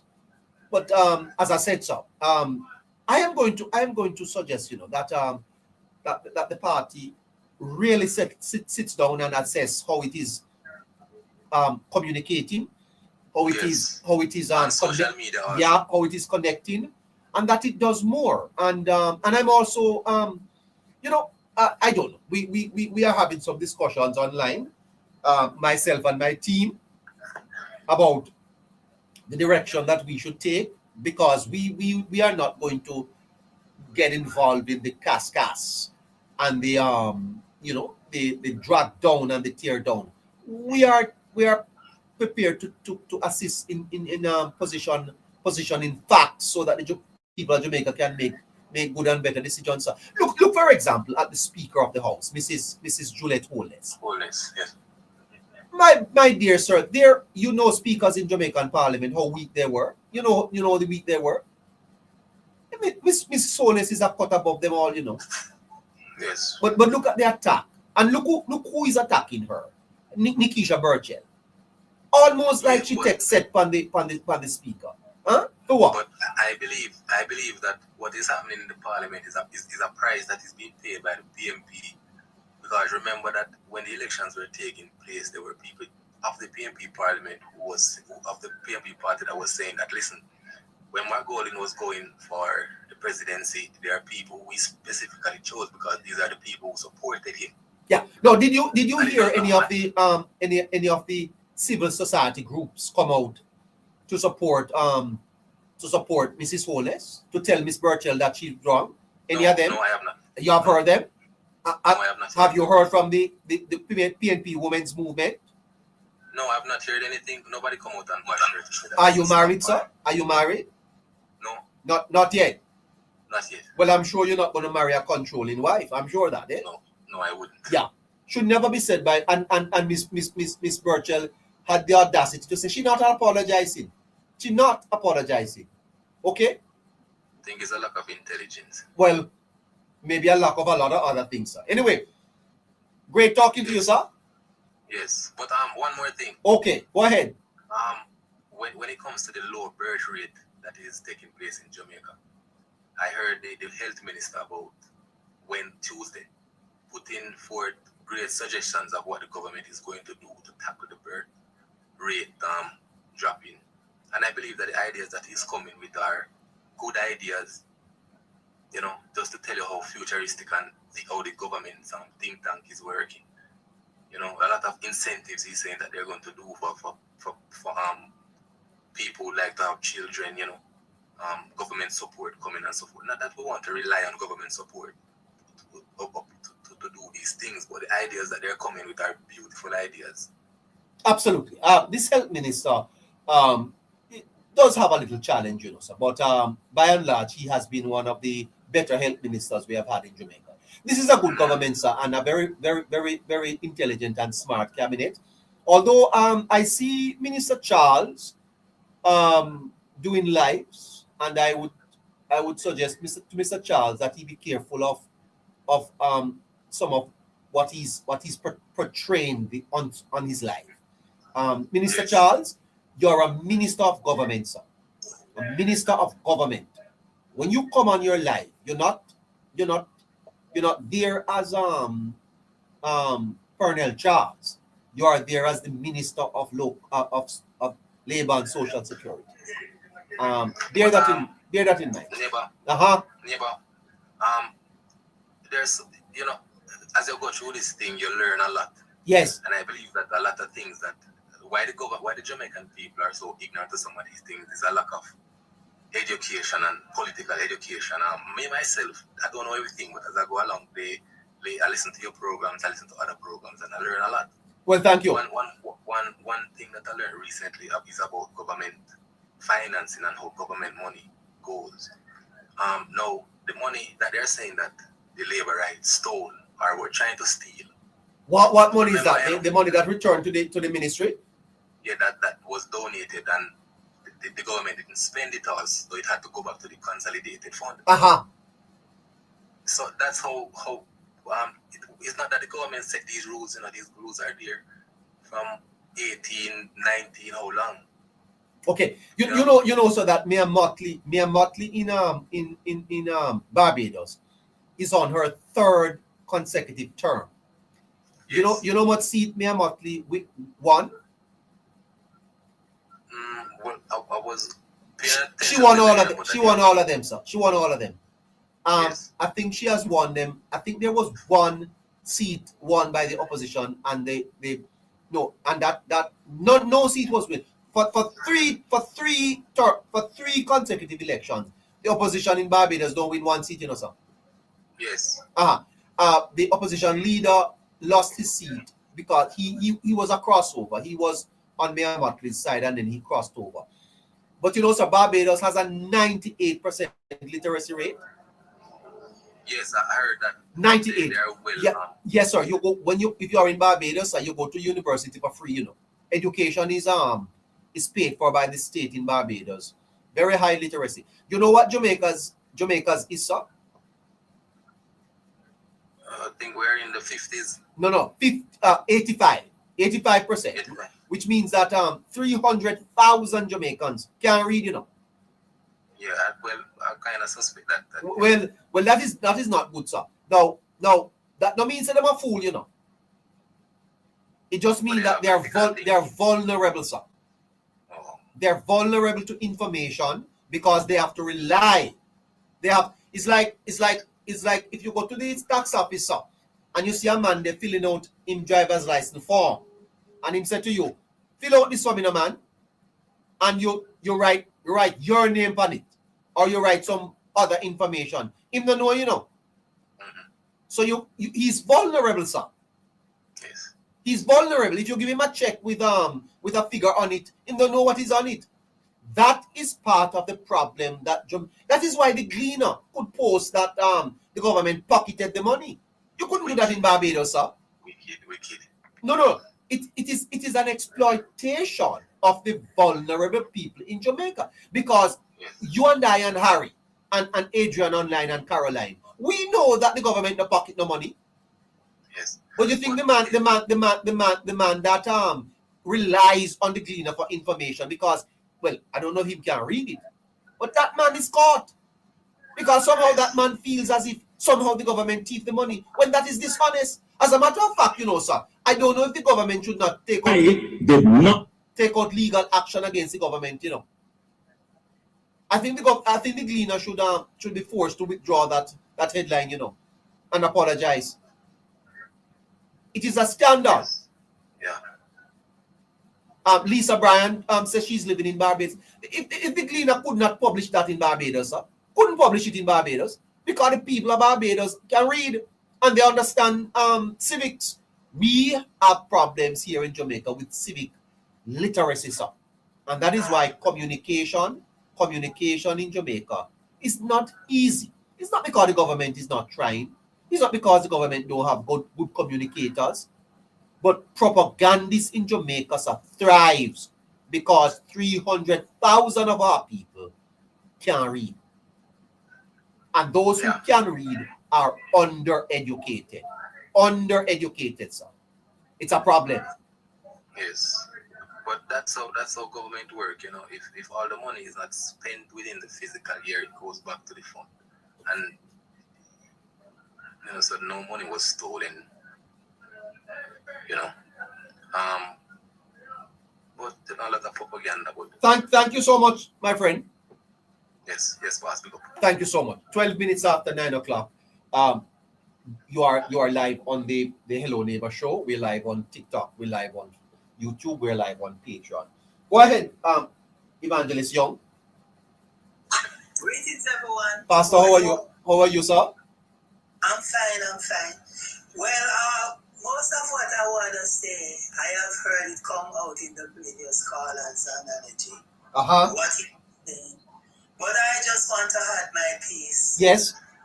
One of the things that I noticed with the media, yes, especially Gleaner and the Observer, I've noticed that they have a very gift. They are so anointed in misleading people, simply because, just like when we are preaching in church, people depend on pastor to read the Bible and then come and spoon feed them with it.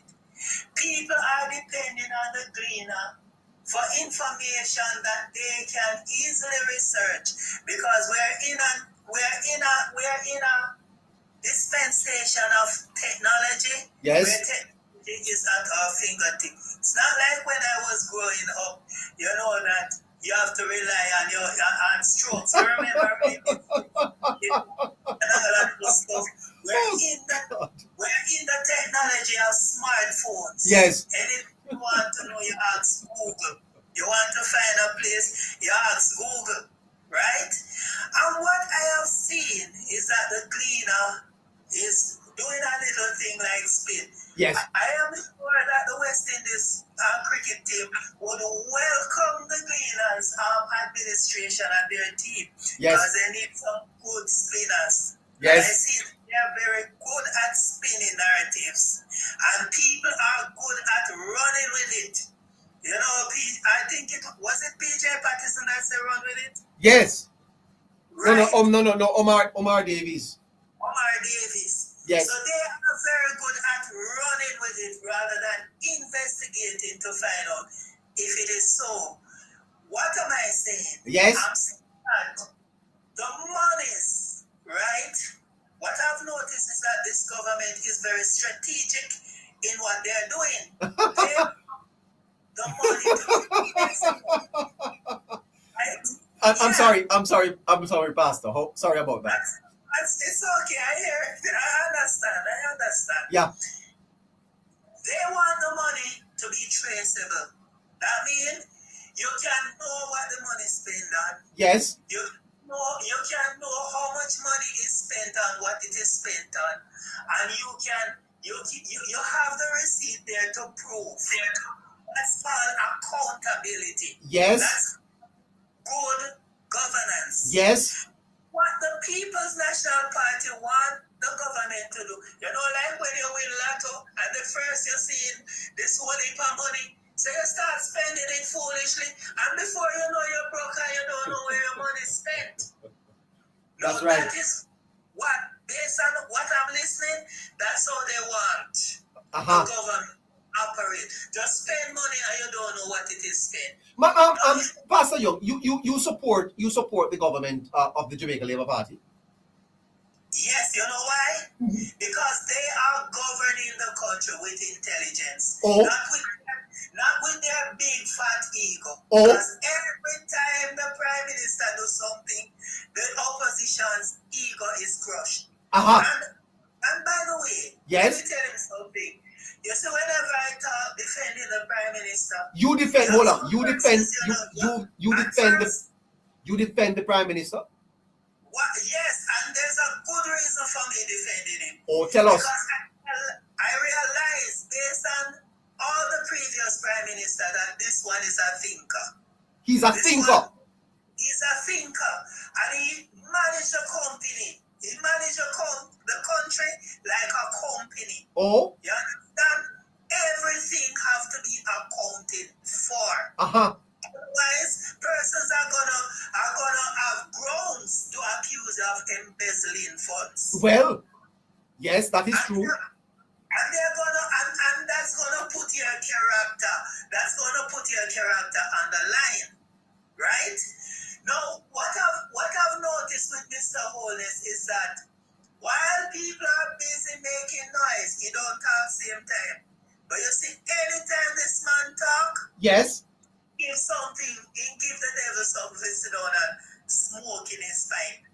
Because the other day, when I sit down and I listen to how he had appointed the managing director, the CEO of NARA, yes, I realized that this man, yes, he threw out the application.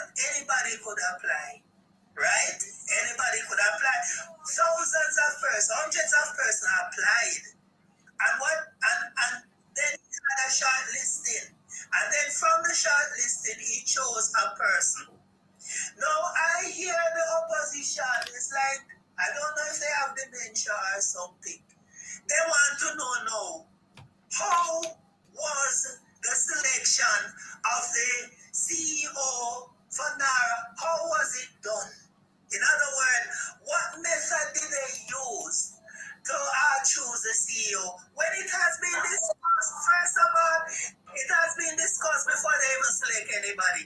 And while the selection was being done, the Prime Minister explained how it was done. So how are they now gonna ask the question, how was it done? Are they listening? How was it done? Or they just want to stir up the uninformed Jamaicans who don't read, who don't listen? They just like to run with it. Because I've seen a lot of people, you know. You see, whenever I talk things that they don't like, they don't load my picture, and then they go on their live and they start saying all sort of garbage. You understand? What are they saying about you? Yes, some of them even tell me to SYM, save your money. Because that's how I interpret it, save your money. I have to tell them that I save my money every day, so I don't need their advice on that. Yes. Yes, because what? Because I am a person who listen before I talk. You understand? Because when you listen, because hear what the scripture says about a person. It says even a fool is considered wise when they keep their mouth shut. And it's better to keep your mouth shut and make people think that you're a fool than to open your mouth and confirm that you're a fool. And most of the PNP supporters... Say that again. It's better to keep your mouth shut and make people think you're a fool than to open and to confirm you're a fool. Wow. Exactly. We have a lot of fools. We have a lot of fools opening their mouths up. Opposition. And that is the reason why they have a problem with the Jamaica Labour Party supporters. Yes. Because they realize that when it comes to intellect, they can't fool us. But you're saying that the Labour Party supporters are more intelligent? Exactly. Because look into this. The past was that the PNP supporters who supported PNP all of those years, they realized that the roads are still bad, but they're still putting in the same non-performing MP. Right? They realize that they still live in zinc house, but they're still voting for this CMMP expecting to get different results. Yes. You keep voting in just like in Southwest Clarendon, because I have some family members, You can't tell them anything about the People's National Party. What are you saying to me? Right. And I said, look, Southwest Clarendon has so much potential because we have resources, we have attractions, right? And you keep voting for the People's National Party's MP that's not doing anything for Southwest Clarendon to deliver. I have to be praying and say, God, please give us a deliverance for Southwest Clarendon. Every time election come, they keep putting in back the same non-performing people. Oh my goodness. They only fix up their place. You see where the MP live? Uh-huh. The roads are pretty, the roads are smooth. But you see everywhere else in the constituency, begging for a change, begging for a deliverance. And the people keep on voting in. We have things like Milk River Mineral Bar down Yes. there. Yeah, that can become a tourist attraction.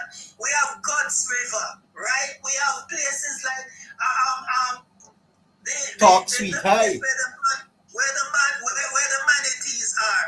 And where you find God's well. They're not promoting those places. We have the Farka Fishing Beach that can become a tourist attraction. And the MP, all in doing is just collecting money, getting fat.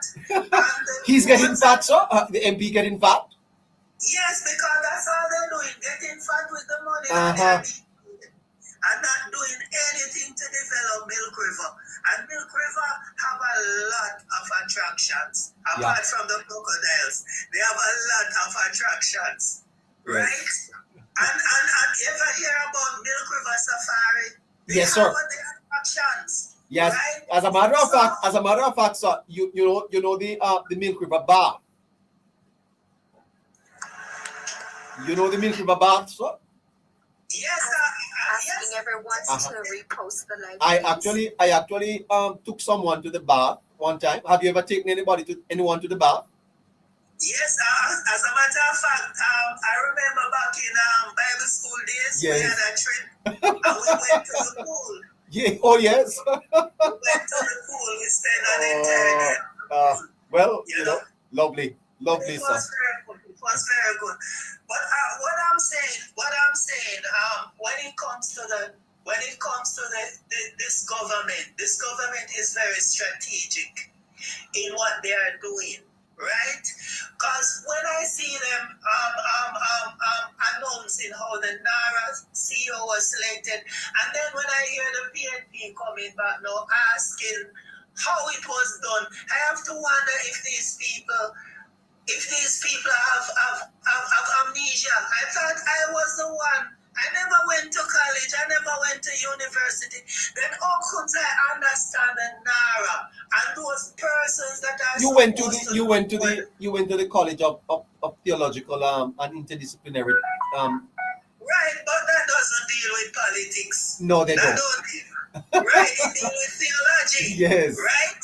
And yet I understand what the NARA is all about. And worse, the hurricane season is coming up now.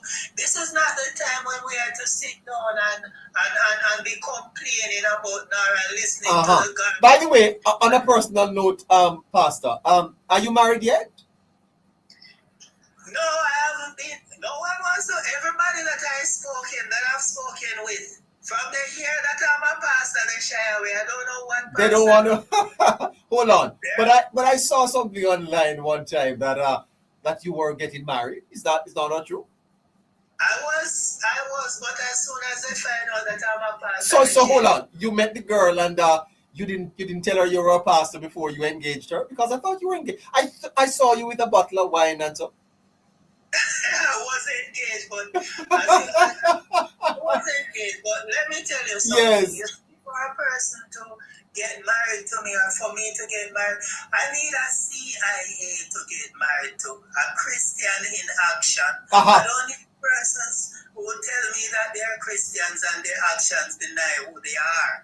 I need persons when they say they are a Christian, their action match up to what they say. In other words, practice what you preach. I don't like hypocritical people. Oh. That's why I've met some very beautiful ladies. Yes.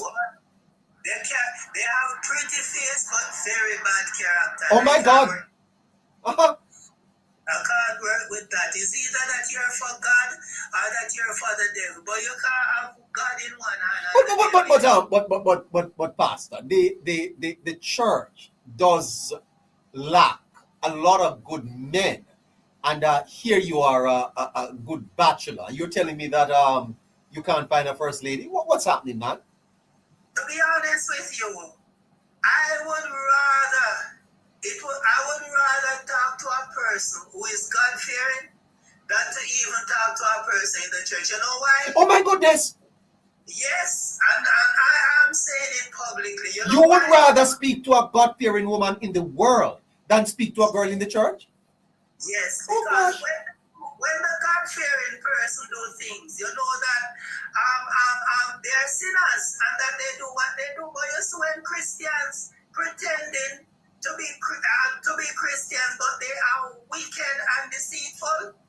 No, I'd rather to deal with an unsaved person who said that is their nature than to deal with an hypocrite. Well, you know, sir, I am absolutely positively certain that there is a neighborite girl listening to you right now that is available. I don't have no doubt about that.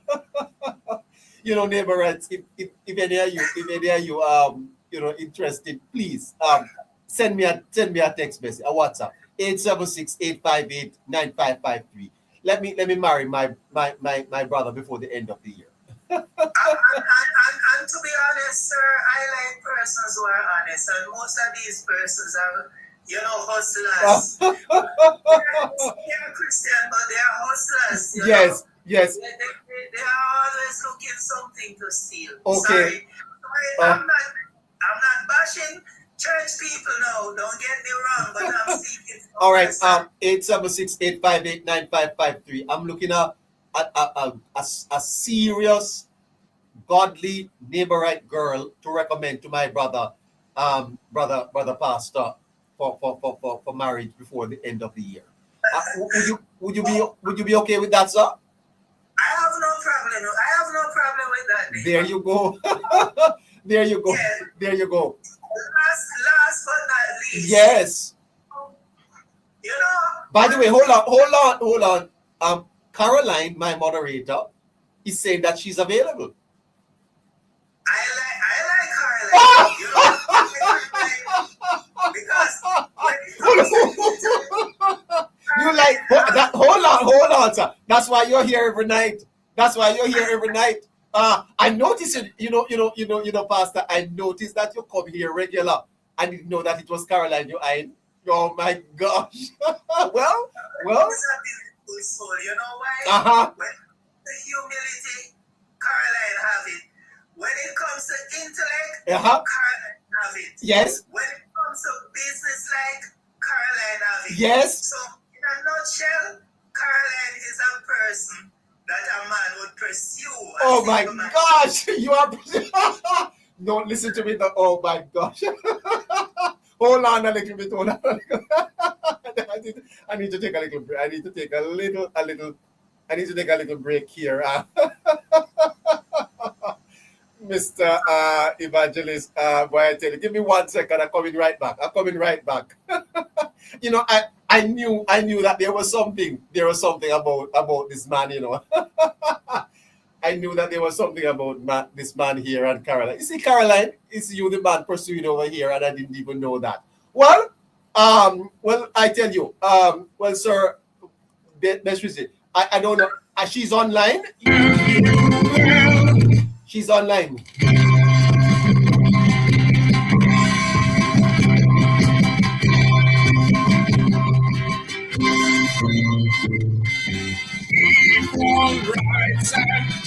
She's online. Let's go back in. I had to take a little break there. Well. Look at how fantastic this is. She's online, sir. Will you want to say something to her? Well, what I've said, since she hear what my desire is? No, I didn't ask you if she heard what your desire is. I'm asking you if you want to say something to her. Yes, I would like to say to her inbox for further information.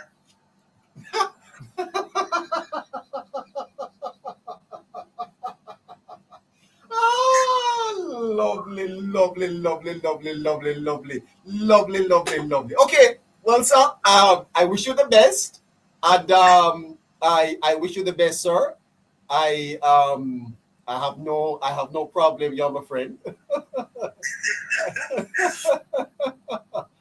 Oh, I can't believe me. I can't believe me. Anyway, young evangelist. Well, if you get through, sir, you let me know. Yes, I sure will. Yes. But I wanted to say a final note. Oh, yes. Go right ahead, man. Go right ahead. Nikisha Bircham. Birchell. You know what Nikisha Bircham reminds me of? Birchell. She's a strong-willed woman. But also she needs to understand that although we have freedom of speech and we are free to express our opinions, we also have to understand that there are rules governing certain things. Yes. And when a person is correcting you, they're not correcting you because they want to dominate you. They're not correcting you because they have a thing against you. They're correcting you to keep you on the right path. Yes. Right? Because when you love a person, you correct them. And it's only a fool who hates a person who corrects them when they are wrong.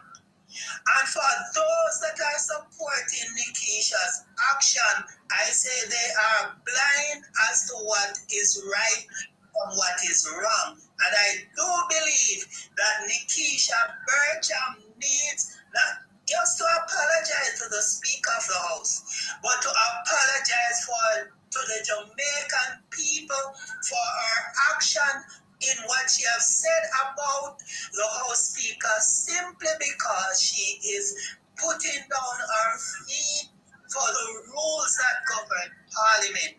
I understand that she is enthusiastic about the Jamaican culture, but there are other avenues that you can use to pursue that where you will be much more appreciated and where you will not spark a controversy. Fantastic. Great, sir. Thank you so much. You're welcome. Well, great to have you, sir. And best wishes with Miss Caroline. Best wishes, sir. Yes, thank you so much. Yeah, not a problem. Neighbor, yeah. the pastor just made me strike up a song a while ago, you know. What is the song? Oh, Carolina, your pass. Top of the glass, oh, Carolina, your pass. Top of the glass, oh, Carolina. Come on and tell the class. Well, if anybody think they're coming over here to mess up with my moderator, they make a sad mistake. We're protecting her with our life, sir. So make sure.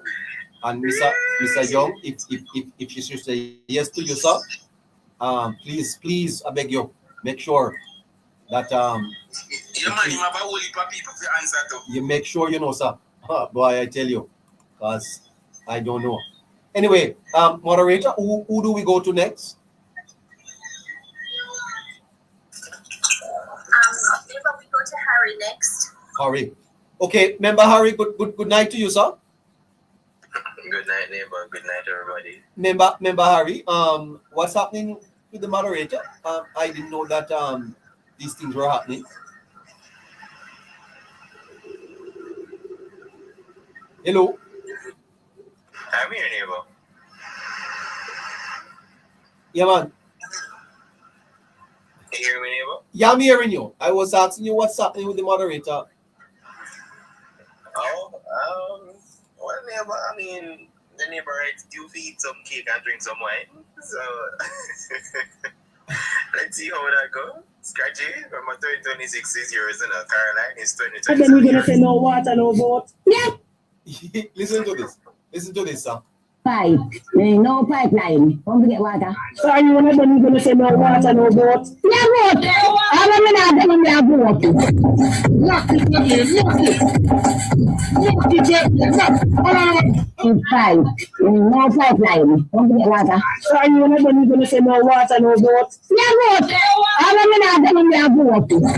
Lock it again, lock it. Harry,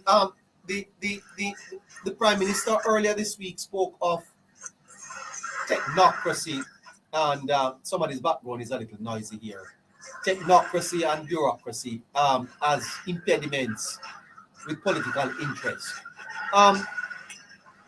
The Prime Minister is revealing something at a different level, Harry, that deserves some examination, don't you think? I mean, more than just what he has said, Neighbour, there's a lot to uncover from it.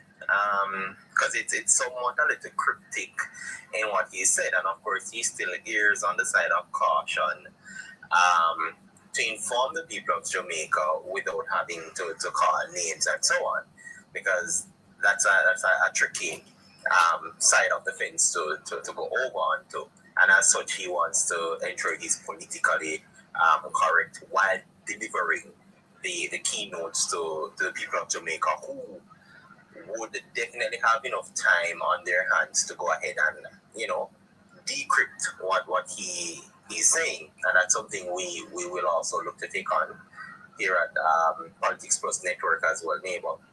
Yes. But what many persons don't understand is that this has always been a situation in countries. It's not unique to any one country, but in this current situation, it's that it has become excessively active and blatant in how it's being executed, right?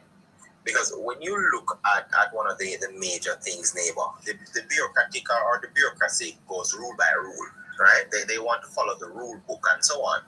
And a lot of times that in its entirety is extremely slow, specifically for Jamaica, because of the past we've had. Our bureaucratic process is probably one of the most tedious but airtight one in the Caribbean region, right? And as such, in protecting itself, they rather it go extremely slow but don't miss anything. But then the Prime Minister is saying that they have political interest. Now, is the slowness of the bureaucracy or the bureaucrats for political purposes? Are they slowing down the processes for political purposes? Well, there's always been political affiliations when it comes on to that process, Neighbour, right? Because you've outlined it when it comes on to that the bureaucratic process or the bureaucracy takes into consideration the administration of government. And that is an area the opposition has ensured they infiltrated, not in numbers, but in powerful positions. So those who sign off on things are those who call the shots per se. They're in minority, but they're in majority for the power when it comes on to that. So any document to be signed off on and to push through and so on, that, Neighbour, is something. Once you have those persons in your pocket, once they're politically affiliated to you, you get to dictate the pace of any decisions from the bureaucratic level. Now, one of the things to also note is that the technocrats, even if they do have political affiliations and alignment, what trumps that, Neighbour, is what the political alignment brings for them in another way. Right, and that is the optimal welfaring of maximizing outcomes that benefit them first. So, in Jamaica's history, and I hope many persons here would know, we had what we call the 21 families of Jamaica, right? That called the shot for quite a long time in our history. Make no mistake about it. Whether persons want to say they were, aligned from slavery times and so on, they called the shots and they owned the technocrats, because you know why, Neighbour? Yes. Their offsprings are the technocrats. And as such, you have to then know, put, if you have a certain family, because now you want to keep your status in society. And that means the power you wield behind that desk and in silence where no one will ever know who you are. That is the true power that technocrats hold. So you may see some economist neighbor, the ones who are silent, you may see articles go out and you don't even really know who. Right. You also have professors, just post as lecturers neighbor behind the scenes. They have a family lineage to hold on to, and that is the true protection when it comes on to the technocrat. But one of the things to note is that with technocrats, technocracy versus bureaucracy neighbor, it is where one focuses on what we call procedure and legality, which is the bureaucracy. But the technocrats want a specific result. And understand this, when you are aligned or affiliated, you can find problems for solutions. Case in point, NARA. Right? That is a solution to our process when it comes down to how slow Jamaica has moved, But you know what? Problem came up, or we don't have enough oversight. Right, and the Prime Minister seemed to be suggesting that the technocratic process, the systems of technocratic wanted that to happen. Yeah, because what happens, this is the other part of the conflict between both bureaucracy and technocracy neighbor. Technocrats always, and it's a demand from their side that you bypass bureaucracy, right? And bureaucracy don't want that to happen. So you have a very strong conflict there when it comes on to the two. And then in turn now, that causes a danger to democracy, because what happened now, is that the political aspect of things, right? Let's say we have an economic threat or something in terms of that aspect, using NARA again and what happened with Melissa. Over-relying on bureaucracy neighbor or technocracy actually strips away any form of sense of agency or may lead to distrust, right? When it comes on to the people, because you're looking at the technocrats to give you the expert advice. The bureaucracy is there to ensure that you have everything accounted for. But all of that delay, for one reason or another, politically aligned or self-interest in that manner, puts the most vulnerable people at even more risk of being non-existent. Yes. Right? Because the threat against them is that those who are most vulnerable are in survival mode most of the time. Right? Whether that is financially in survival, psychological, any one of them we want to put it to. Right? Because they are defending the basic needs for human living. And when everybody else up further in the ladder drag their feet and take their own pretty time because they can afford to do so, those who are on the lower level of the ladder suffers the most. Delay means attempt to destroy somebody's livelihood. Delay means you are now threatening a man's existence. And that is the truth of the matter. So when you have all of these things going in and around and a circle neighbor, 3, 4, 5 years, we have a next election called. Yeah, but the problem though, Harry, is that politicians are the ones that ultimately are held accountable, not the technocrats nor the bureaucrats. It is the politicians that have to face the people for elections, because some of these technocrats and bureaucrats, they don't even vote. No, they don't need So the tension, Harry, and am I not correct in interpreting that the Prime Minister is also saying, without him saying, I'm extrapolating that the partisan interest of these groups, the political interest of these groups, that he has to balance that with the people's interest, because he's the man that ultimately will have to face the people at the next election. He has to. Right? And again, neighbor, it is not foreign to Jamaica. Correct. Where technocrats own politicians. Aha. Right? It's call a spade a spade.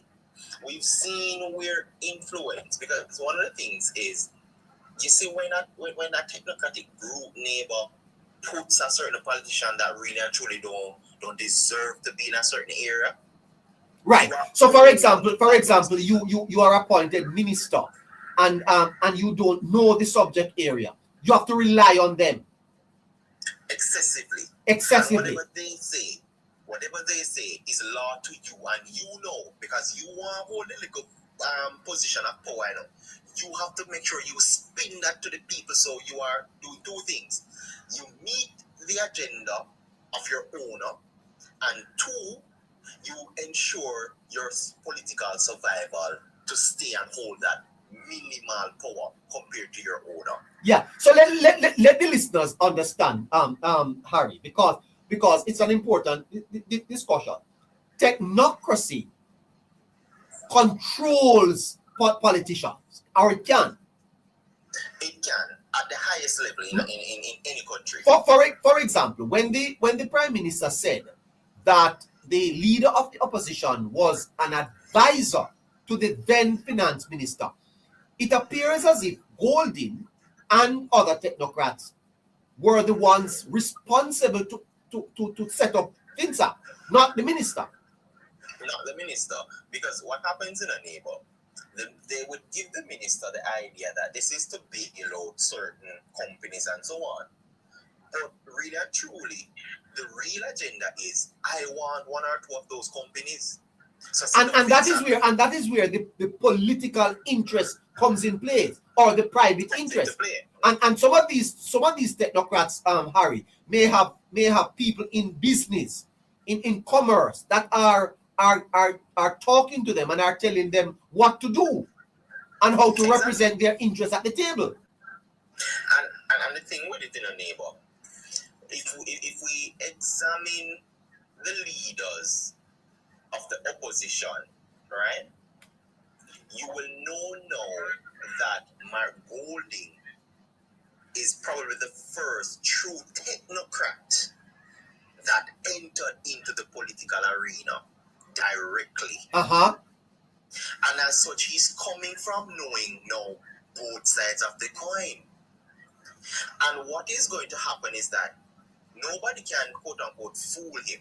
So when you remember when he said on stage, him and him Tapanaris, I'm gonna run things. Those are the technocrats. Those are the technocrats, because they have an agenda, and I can back that at any time against anybody, right? To break it down for them. What is the agenda? What is the agenda that they have?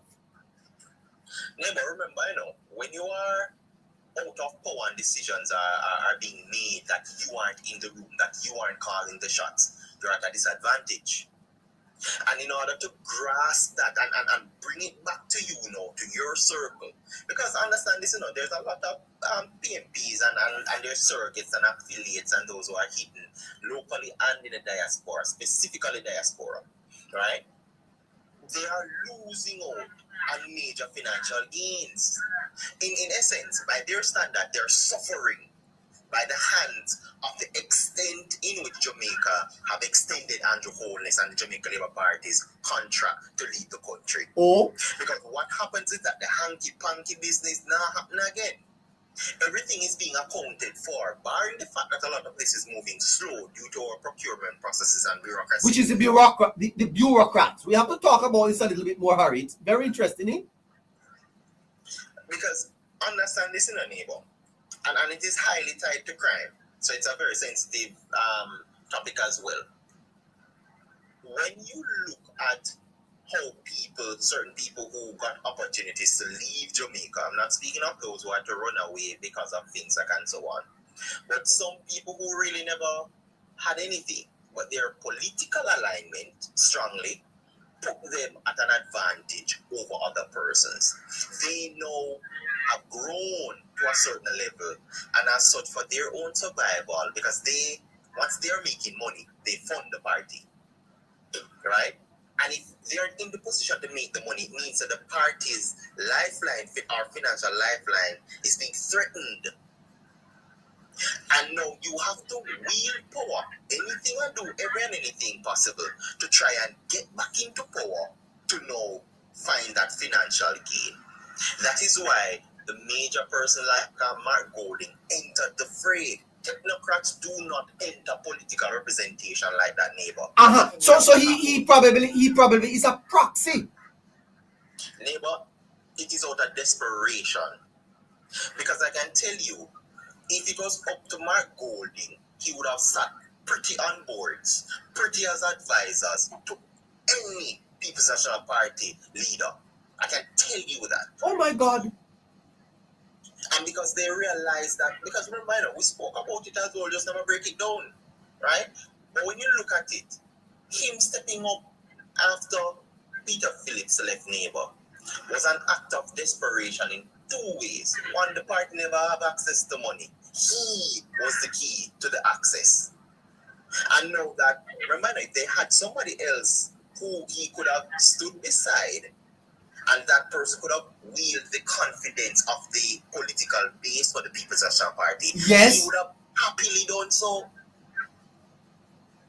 But because there was no succession planning in the People's National Party because of the lot of strife and so on. And of course, Bunting couldn't do it because he's a damaged goods, both in the People's National Party and when you look at political representation. So there was no real person there to step up but the man who had access to the funding. That is why he's there. Because Mark Golding doesn't give up his love for quote-unquote law. You realize how many things he dips his hand in when he wasn't directly in politics, Neighbour. Even when he was a political representative in terms of justice and so on. He was really a backbencher. He happily sit out of the spotlight in that manner, while closely and carefully coining certain things in the back end that one day, if it comes to the fray, he will have to step up. He is the pawn from the technocratic group of the People's National Party. So when people look at it to say, oh, Mark Golding, not do this, not do that, remember, the risers are there. And within the risers, it's not just low-level people, as it quote-unquote, right? Not call them low-level, but based on the hierarchical structure. Those persons realize that they can rally around him, and once they get back that power, they can push him out because he's no bigger than the technocrat group, right? And he knows that, but he also wants to ensure that he is able to still have that survival. Once he's in the position, Neighbour, he can wield power both as a representation, representative, and also from the technocrat side. But speak to the agenda, Harry. The agenda of these technocrats. What would be the ultimate political agenda that the Prime Minister is referring to? Neighbour, with Jamaica in need of serious development and with more money wielding, if you look at it, if we move the $6.7 billion, let's remove it out of the scenario. The People's National Party don't fight tooth and nail. That is up for grabs.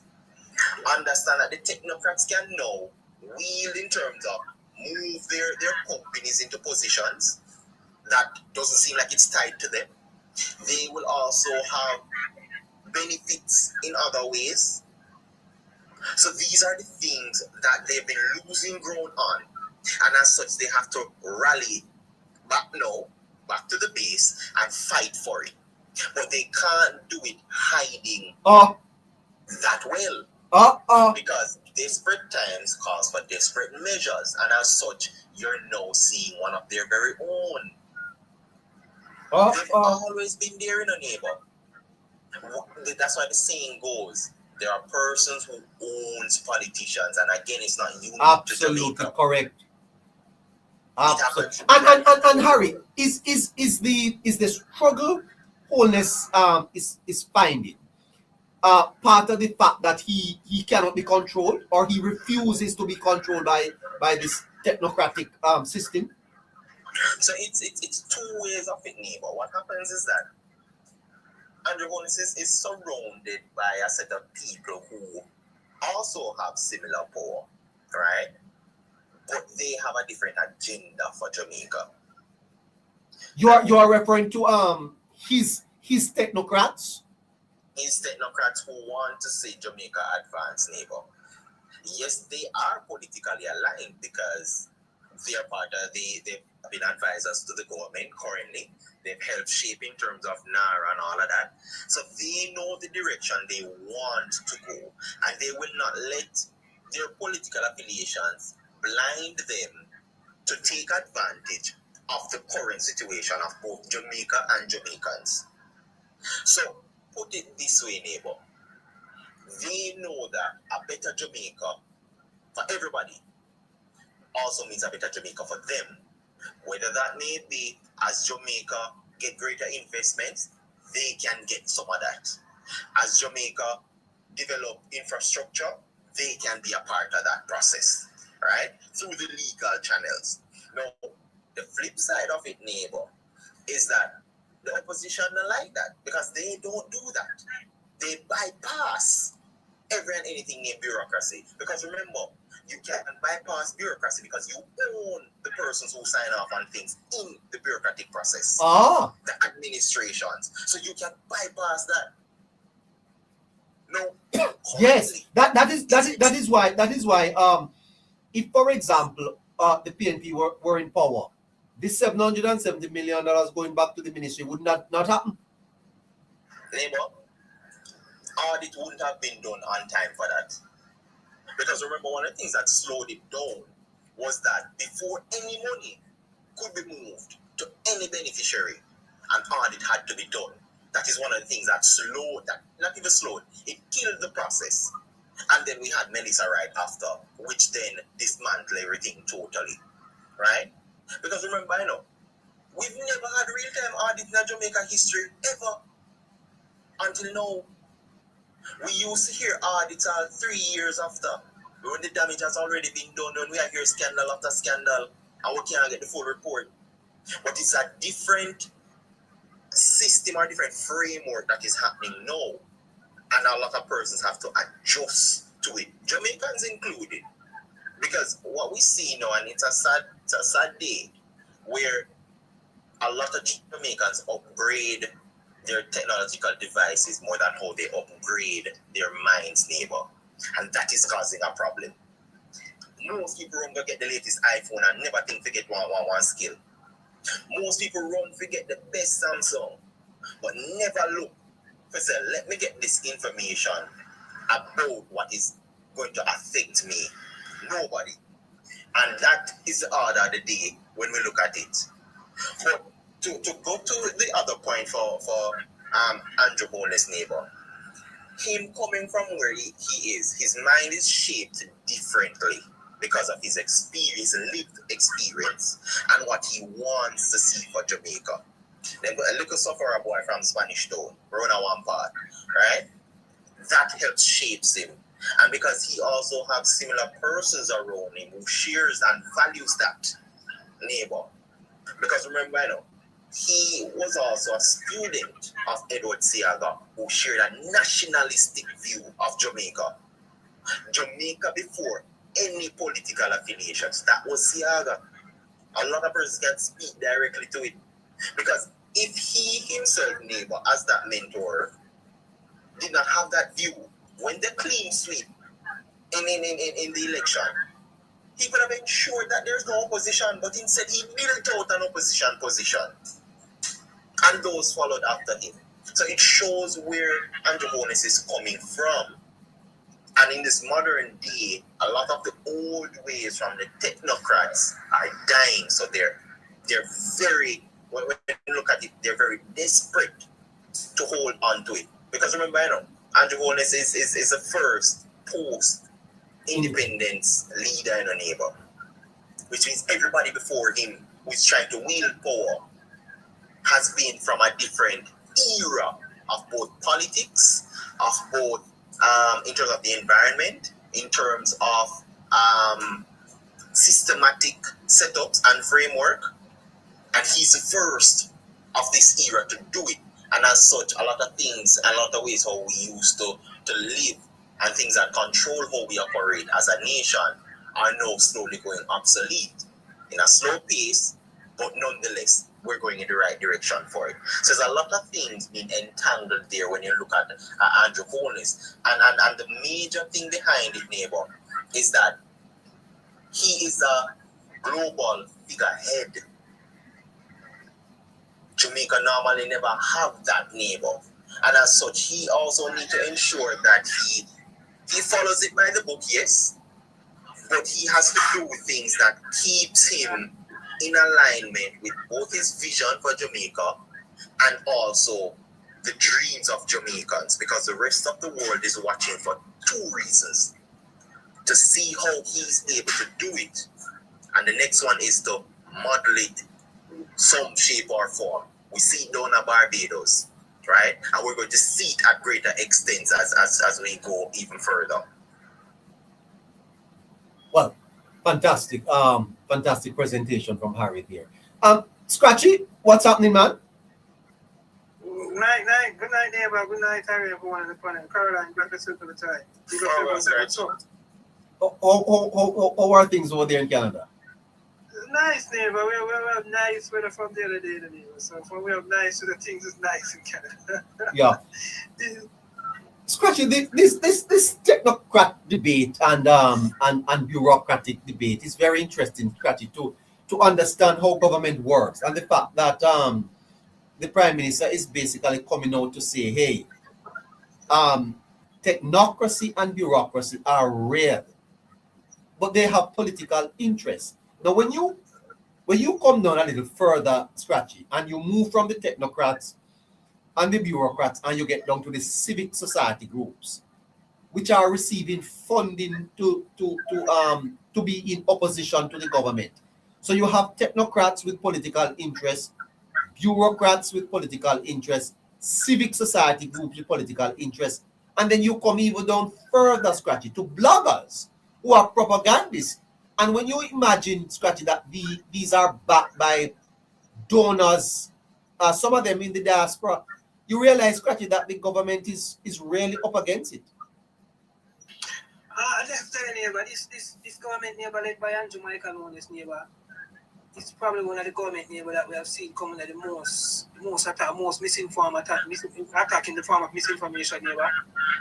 We have never seen, Neighbour, where so many organizations, Neighbour, civil society groups, or even independent persons, Neighbour, try to form some form of cohesion or some form of group, Neighbour, where they are have the same agenda, where they're trying to tackle or to overthrow the government or to try to make the government look bad in every single way.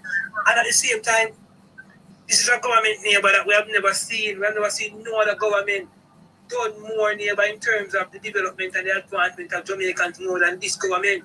So it begs me to ask the question, Neighbour, is that why at this specific time, when there's a government in power for the past 10 years, Neighbour, that has done more for Jamaica growth and development, Neighbour, than any other government, that has developed normal citizens of Jamaica, Neighbour, more than any other government, Neighbour. And there are so many groups, Neighbour, coming out, Neighbour, more than ever attacking this group, Neighbour. It seems to show me, Neighbour, that in my country that I love so much, that I call Jamaica, Neighbour, that there's a very large population. And there's some there are some persons within that country, Neighbour, within the country, Neighbour, who are not for the advancement of Jamaica, Neighbour. These persons are not for the development of Jamaica, Neighbour. These persons don't want to see Jamaica reach its true potential and Jamaicans reach their true potential, Neighbour, because they tend to benefit, Neighbour, from whatever ills Jamaica suffer from, Neighbour. These people, Neighbour, are people who benefit, Neighbour, from the high crime rate. These people are people who benefit from the high unemployment rate, Neighbour. These people are people who benefit, Neighbour, from the high poverty rate. So you find that these persons, Neighbour, and their organization, Neighbour, because a lot of these groups, Neighbour, civil society groups, their biggest thing to get funding, Neighbour, was to come to Jamaica, to come to the government and come to overseas and speak of injustice and crime. Yeah, Jamaica crime problem, we need funding. Human rights. Exactly. So we need funding so we can tackle crime in Jamaica. So, Neighbour, crime is at a level in Jamaica, Neighbour, where no international organization and give nobody no money again go fight the crime in Jamaica, Neighbour. So you find, Neighbour, that they are losing their funding, Neighbour. As Jamaica advances and as Jamaica grows, Neighbour, these groups, Neighbour, they are losing their funding, Neighbour, because they have jobs, Neighbour, match Jamaica in a bad way where in Jamaica is in a good way, neighbor. These persons don't have a job. Yes. These persons don't have the type of funding. They don't have the type of resources, neighbor. So what they are doing, neighbor, is trying to paint a bad narrative, and they're always trying to paint a bad picture to make it look bad, neighbor, as if things is not going as how the government is saying, because they are still trying, neighbor, to look out for their own personal Yes. interest.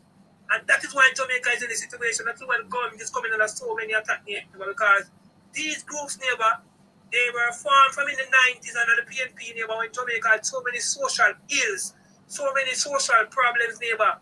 An international donor agency who wanted to help Jamaica, neighbor, was flooding the island, neighbor, with donor funds. To say, okay, going to the so-called ghetto communities, go talk to them about crime and violence.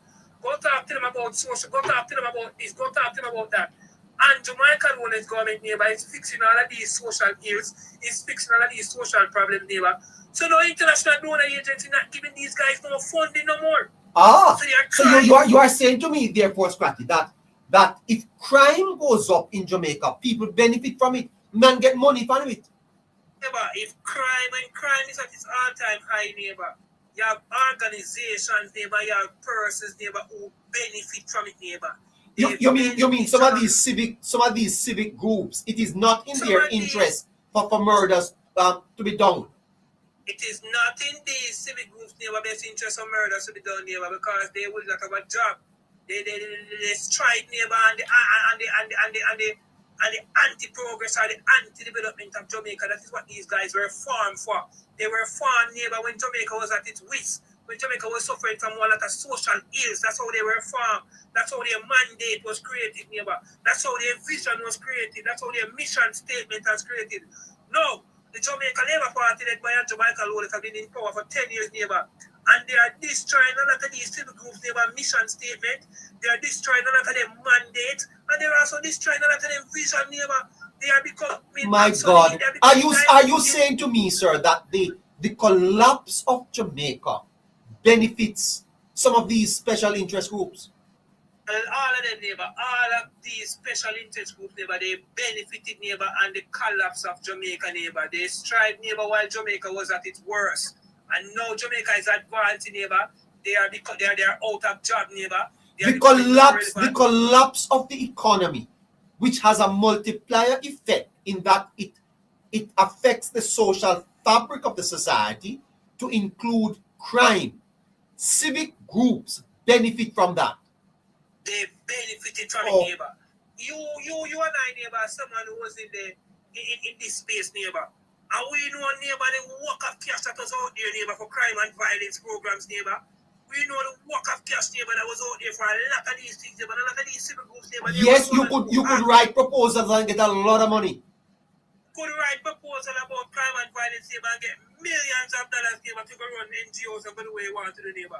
No, neighbor, they cannot get that funding no more. Because crime dropped by 42%, so nobody's not gonna look. And Jamaica is considered a middle income society, so a lot of aid that you could tap into not there anymore.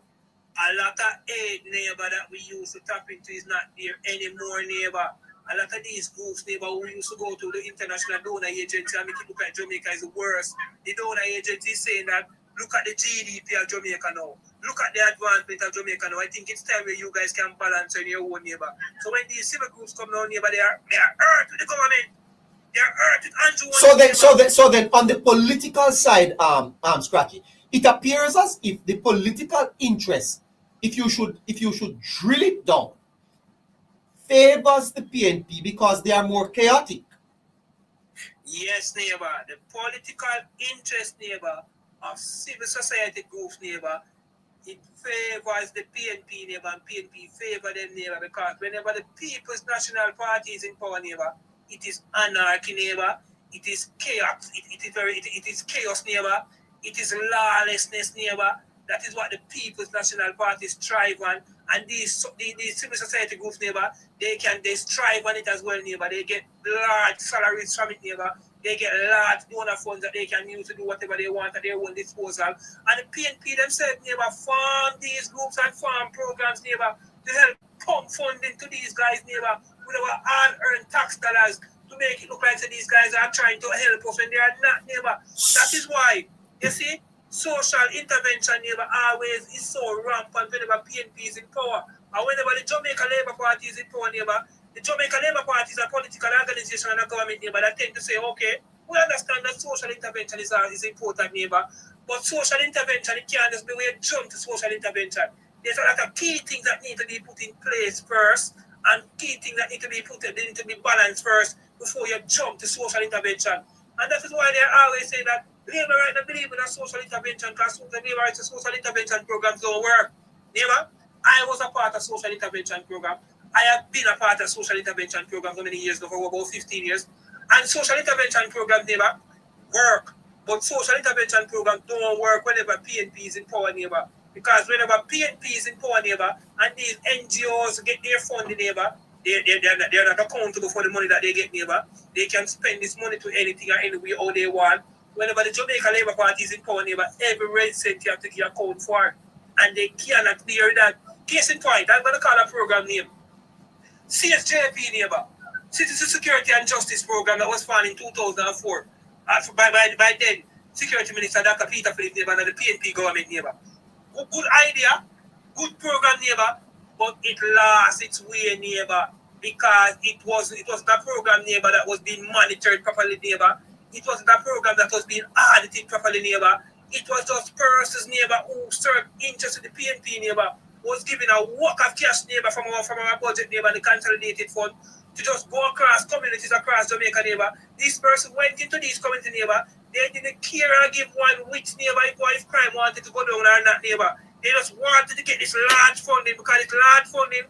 Also came with large salary. 2007, when the Jamaica Labour Party came to power neighbor and Bruce Golding came to power. And Bruce Golding was looking at that CSJP program. Neighbor Bruce Golding was shocked when Bruce Golding saw the salary that these persons were getting neighbor. Bruce Golding was so shocked neighbor and couldn't believe that an NGO group was getting this type of salary. This is under the PNP. So they're not gonna be in favor of the Jamaica Labour Party neighbor. Civil society groups and these NGOs, CBOs, whatever they want to call themselves, they are not gonna be in favor of the Jamaica Labour Party neighbor because Jamaica Labour Party neighbor deal with the advancement of Jamaica neighbor. And I tell you this before neighbor, once Jamaica continue to grow, there's a lot of persons neighbor who are gonna be out of job. There are a lot of persons who are gonna become irrelevant neighbor because what they stand for, it is not in twine with Jamaica Labour Party policies and programs going forward. We not got it is nonsense neighbor for the government to take up 500 million, give to NGOs neighbor to say okay, go in the community. So when the PNP is calling for the peace management and all those things, Scratchy, those are political positions and monies for the boys. Political proxy group neighbor. PMI is the biggest failure neighbor. Peace Management Initiative, PMI, that was formed under PNP again neighbor, one of the biggest failure neighbor. PNP cause more problem in communities more than fix more problems neighbor.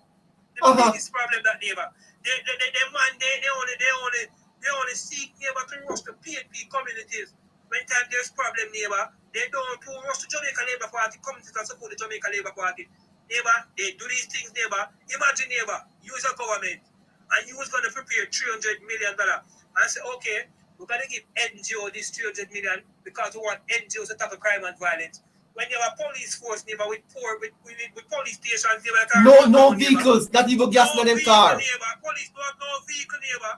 Police don't have nothing to fight crime, but you have the NGO money to fight crime. But you have the NGO 300 million neighbor to fight crime. And police don't have no vehicle, police don't have no vest, police don't have no proper training, police don't have nothing. But PNP didn't give the money to police neighbor. PNP didn't advance the Jamaica Constabulary Force neighbor. PNP gave the money to their proxy groups, Citizen Security and Justice Program, PMI, the Peace Management Initiative. Those are the guys who they gave the money neighbor to go into the communities neighbor. When they just going there, they didn't care if the crime want to stop now or not. They just went down there to do the little thing and said, okay, we went here, so we went there, so. And the work of cash neighbor went into their salary. $20 million to spend in a community neighbor, and $15 million out of that $20 million cover overhead costs and overhead for the company that goes in the community. The community only get $5 million, and then them boss and come talk about spend $20 million in Fletcher's land. What call us a fisherman to take care of our borders. Yes, exactly.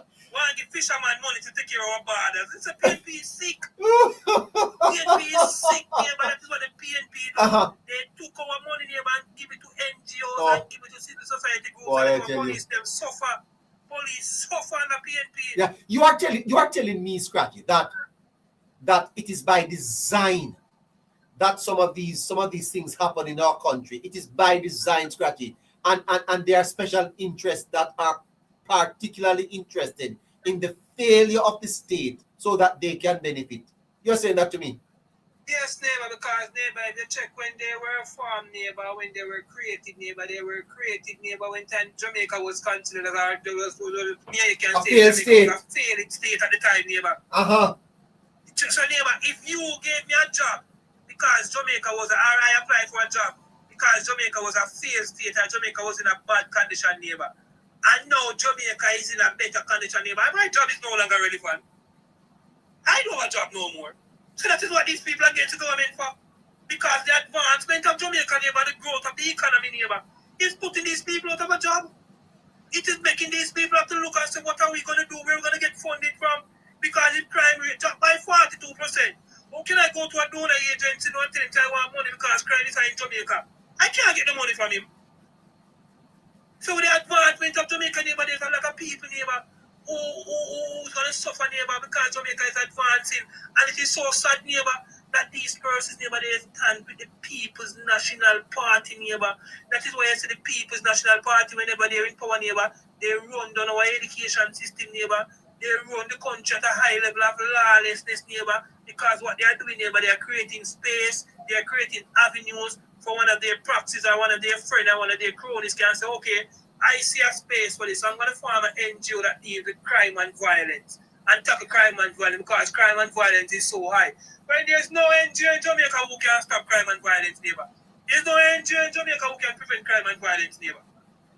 You can't fight crime, neighbor, without the police officers properly trained, without the police having the proper tools and the mechanism, neighbor, to fight crime. And that is what the Jamaica Labour Party did, neighbor. Invested a large amount of funding in the security forces, neighbor, in terms of technology, neighbor, in terms of vehicle mobility, neighbor, and in terms of personnel. That is why we're seeing what we're seeing right now. It never happened overnight. It is as a result of the investment that the government made in the security of this nation, neighbor. That's why we're seeing the result that we're seeing. It's not just because of Andrew and those guys say, no, fight crime. No, if you look at the police force is totally different than 10 years ago, neighbor. If you look at the way we are combating crime, it is totally different than 10 years ago, neighbor. If you look at the type of vehicles that our policemen and women are driving on our streets, neighbor, they are more advanced vehicles, neighbor, than 10, 15 years ago, neighbor. If you look at even our police officers, neighbor, how they carry themselves out there, neighbor, police look more professional, police uniform look much more better, neighbor. Gone are the days when time police in some type of uniform, you wonder where these uniform come from. Neighbor, the Jamaica Constabulary Force or the security apparatus of Jamaica has seen massive improvement. Then you look at police station, neighbor, case in point, look at the police station over by the Prime Minister constituency, neighbor.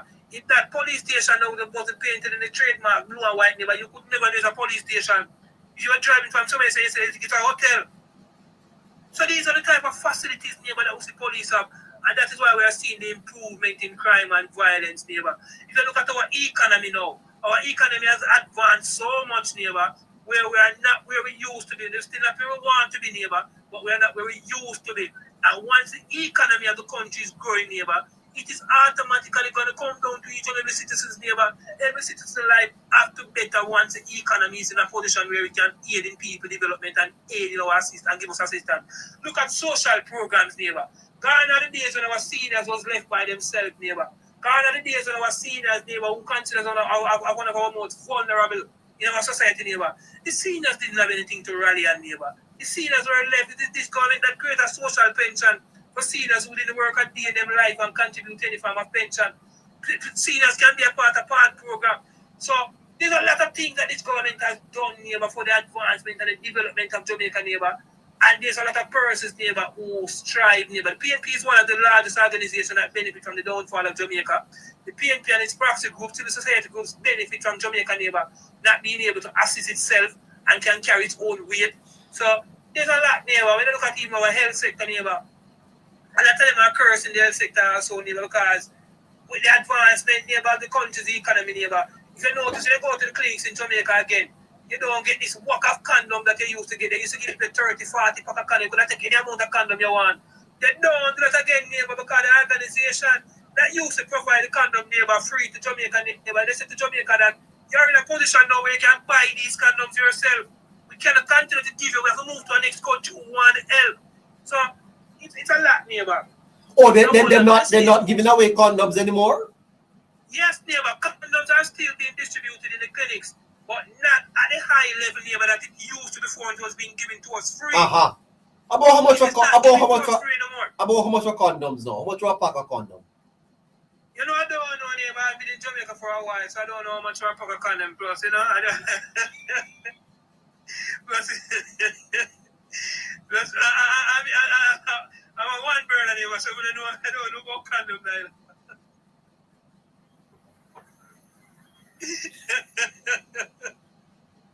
So you neighbor, true, so you know. You don't draw me out, you know. You know, we ask Martha, man, what you condom I want to do. You ask Martha, man, what you condom. I'm in the business of making babies, neighbor, so I don't I'm in the business of making babies, neighbor, so I don't know what to condom. You don't know the price of condoms. No, I'm in the business of making babies. Well, it's like me. I would know myself. I don't buy those things. I don't buy those things at all. If I may meet me and you scratchy, condom wouldn't sell. Condom wouldn't sell, neighbor. Condom wouldn't sell at all. I can't tell you what your condom is. I can't tell you the condom is a turtle or $4. I couldn't tell a lot. I see a condom to be. Oh my goodness, this is so funny. But seriously, Scratchy, the Prime Minister did open a can of worms when he spoke to this technocracy and bureaucracy and civil society groups and all of these groups, Scratchy, in Jamaica, that are politically aligned and they have their own interests. The fact of the matter, though, Scratch, is the Prime Minister is saying also that his government is the government, and he himself is the one that is at the table standing up for the people of Jamaica. Isn't that what the Prime Minister is saying? Yeah, well, the Prime Minister understand. One of the great things, one thing that I'm happy about, neighbor, is that we have a Prime Minister, neighbor, who understands every single thing that is going on across the length and breadth of Jamaica, neighbor. Yes. The Prime Minister, neighbor, is so fully equipped, neighbor, and fully understanding of the country, neighbor, where him being the Prime Minister, neighbor, and you don't have to take my word for it, neighbor. When you look at Andrew Wallace, neighbor, you can see that the man is fully in control, neighbor. The man doing job so good, neighbor. He understands it, yeah. The man understanding job so good, neighbor. When you look at the Prime Minister, neighbor, you don't see someone who you're saying, okay, this Prime Minister is learning while he go ahead or he's trying to understand. Neighbor, the man is fully understanding of what his objective is and what his aim is. He's fully understanding of what Jamaicans need, of what Jamaicans want, neighbor. Whether you're at the highest level or the lowest level, neighbor, the Prime Minister knows everything that is going on, neighbor. Yes. And that is why, neighbor, no matter what them try, no matter how hard they come at him, neighbor, he know exactly how to deal with them, neighbor. He know when to answer, he know when to hold back, and he know when to go hard. They can't get him out, neighbor. They cannot dry him out. They cannot trick him. He understand him job, neighbor, and him understand him country, and him understand the citizens of his country, neighbor. And that is why this Prime Minister job, Andrew Wallace is the Prime Minister for the past 10 years, neighbor. And this is why he's so cool, calm, and collected doing his job, neighbor. And no matter what is said out there of him, neighbor, no matter what type of misinformation, no matter what type of lie them tell for him, neighbor, you can see how calm this man is, neighbor. It don't faze him. He knows how to deal with it. He knows how to treat with it, neighbor. And that is why whenever he speaks, Jamaica listen to him, neighbor. And Jamaica want to hear from him in most topics, neighbor, because they understand that we have a Prime Minister, neighbor, who's seen as a father of this nation, neighbor. A father of our nation.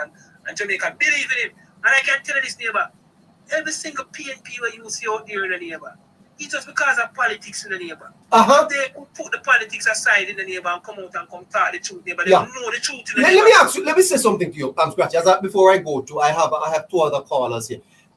Don't you think that the party ought to step up its game when it comes on to defending the party's record in government? It is an impressive record, Scratch.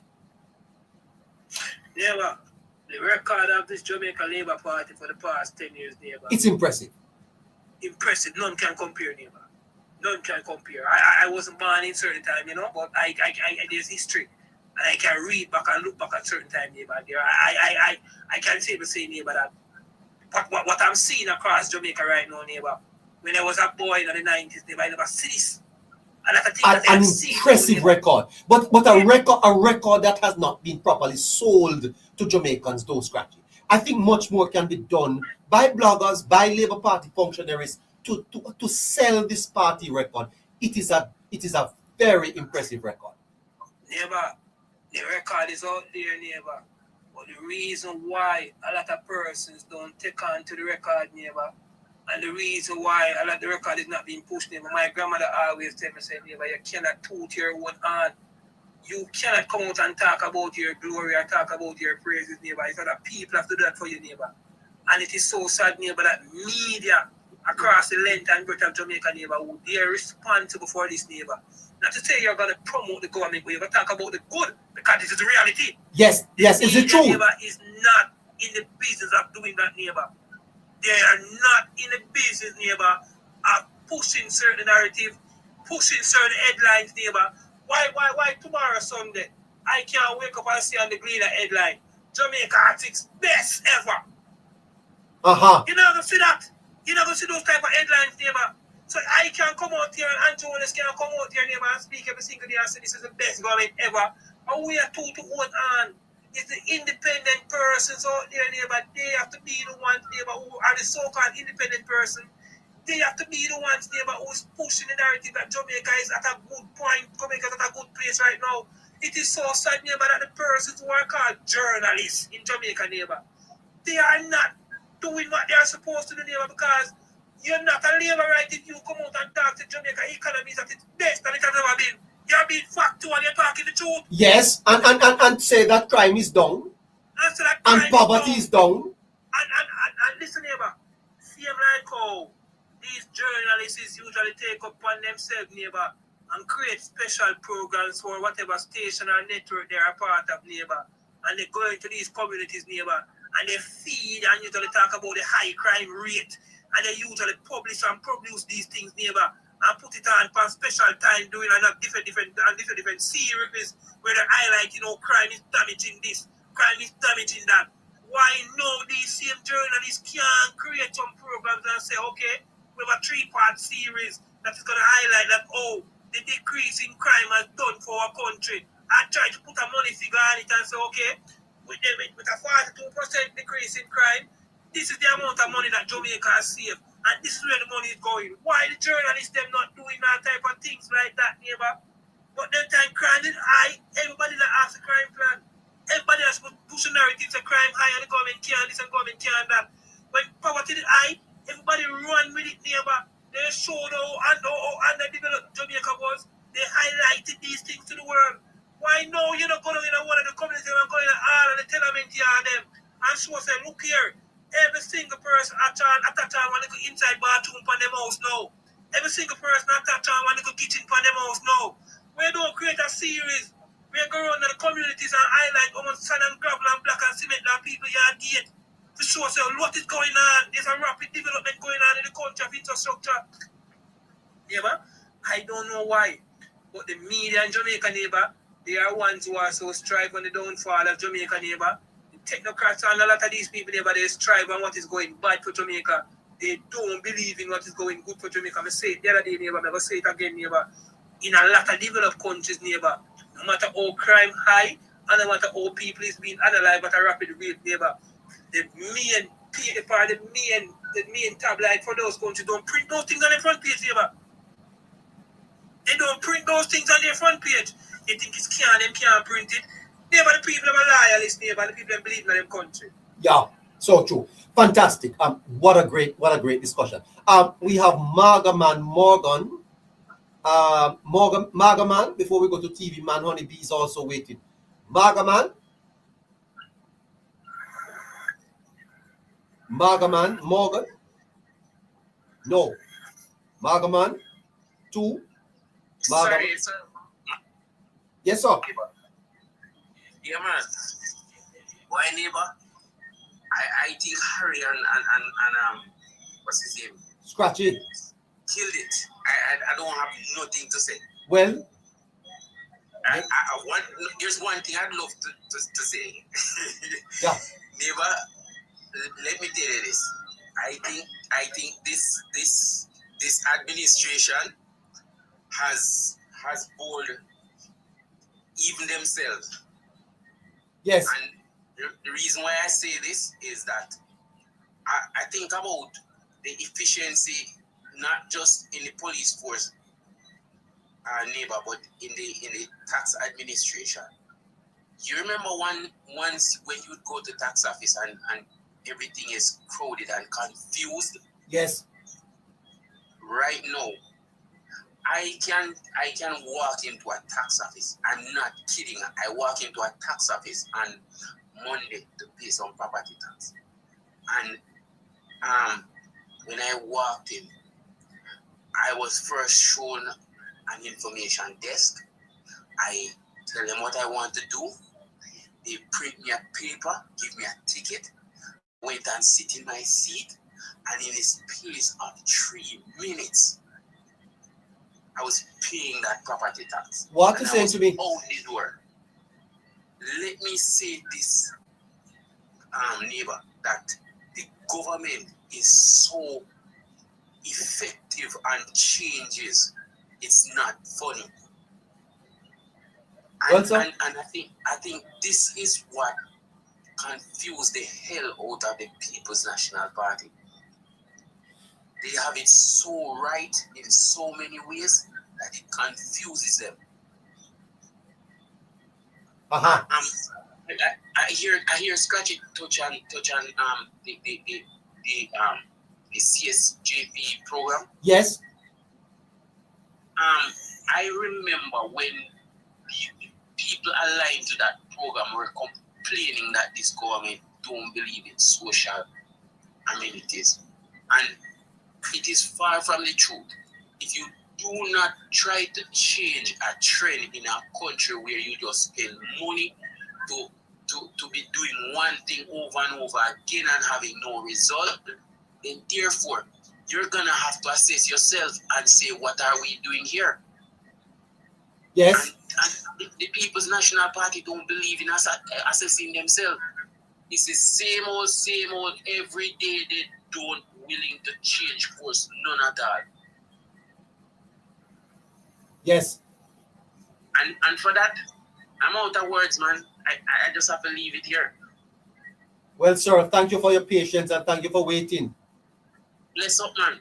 Respect to you. And Harry, why? I think you're an asset to this administration. I hope wherever you work, they capture you. Yeah, I hope so too. Honeybee? Hello, neighbor. Good night to you. Hi. How you doing? I'm all right. I'm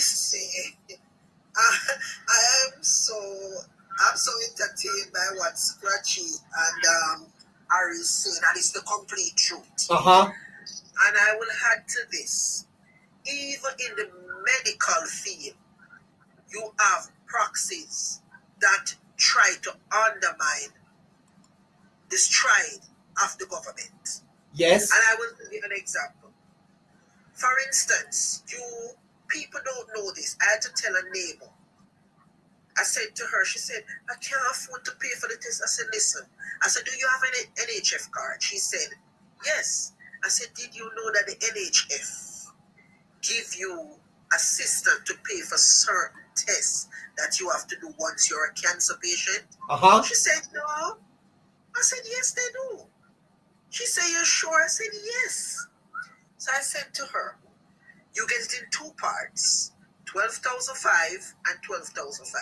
Some place you go, like the university hospital, they will get through the system to get the 25 off at once towards that test for you. Not a question. I've seen it done, and I know it's real. Yes. I said to her, "You didn't know that?" She said, "No." I said, "Come, let me walk you through the process."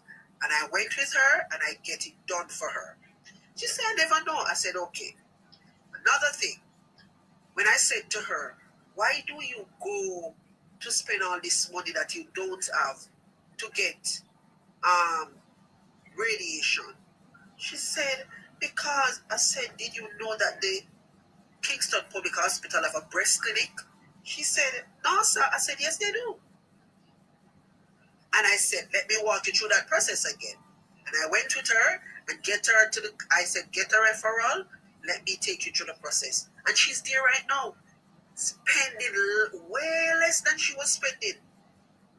Almost could not finish a room that she was trying to add on to her house just to pay for treatment. And I'm saying to her, the government is doing things to make life easier for you, but you have to understand that all you need to do is ask the relevant questions if you don't know, and just get what the government provide for you, so that you can get the assistance that you need.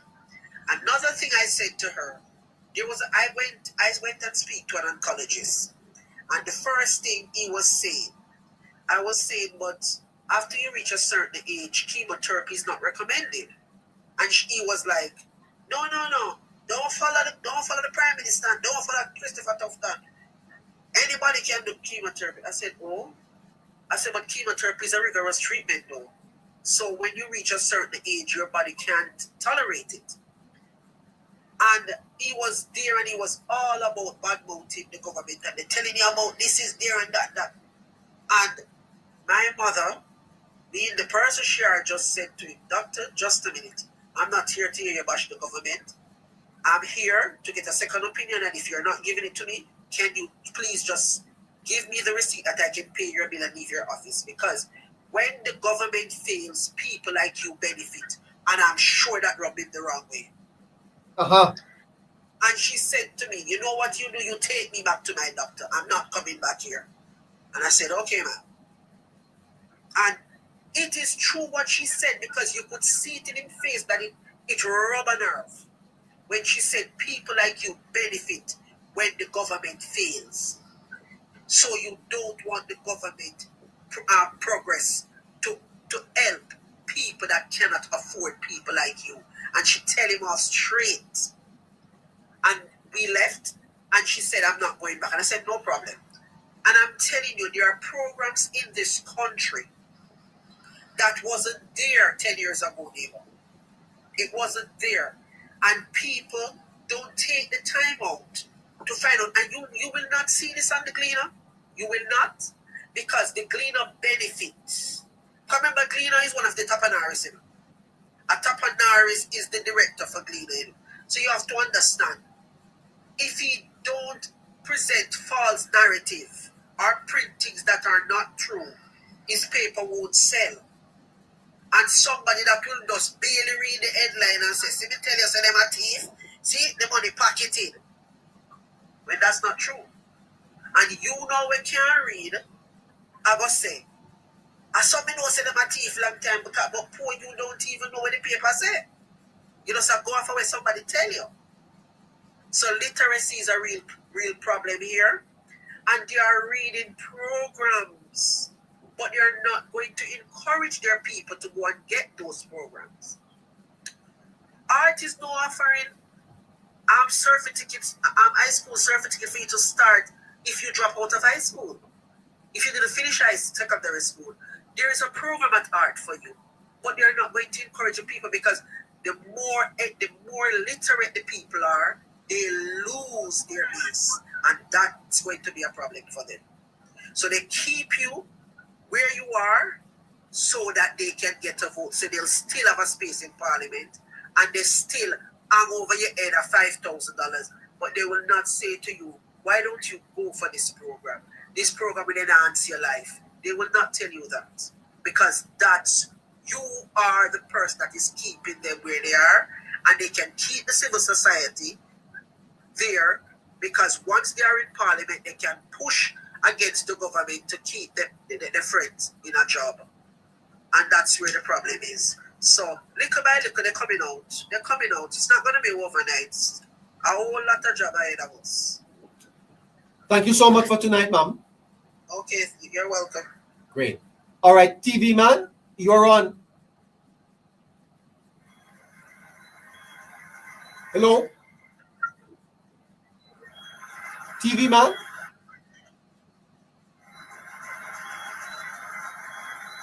I don't think he's there. Well, let's go and see if we can find him. TV man?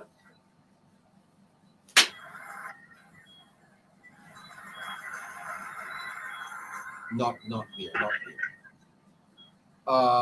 TV man? What? You missed a treat then tonight. Scratchy and Harry is still here. Final thoughts, Harry and Scratchy, as we wrap.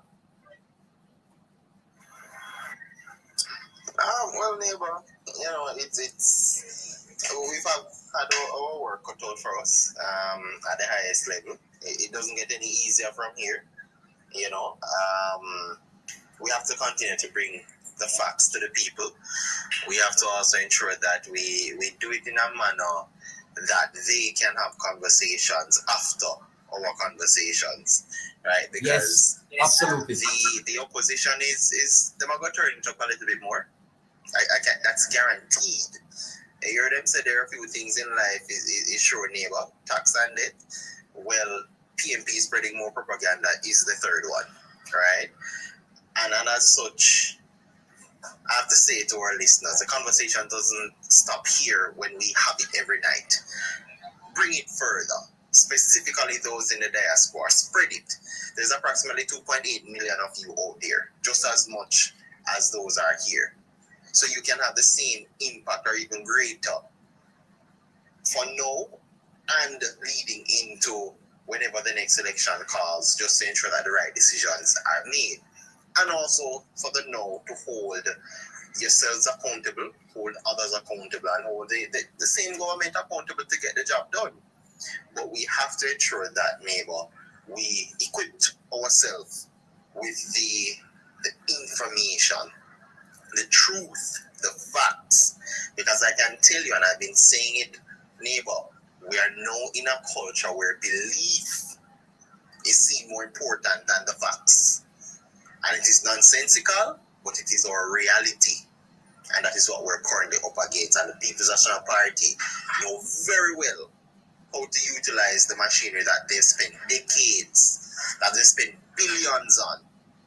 And that is what we're up against. Our existence, our advancement as a nation, our very much in terms of growth in the immediate future and long-term future relies on whatever decisions we make now, and those decisions start from the conversations that matter.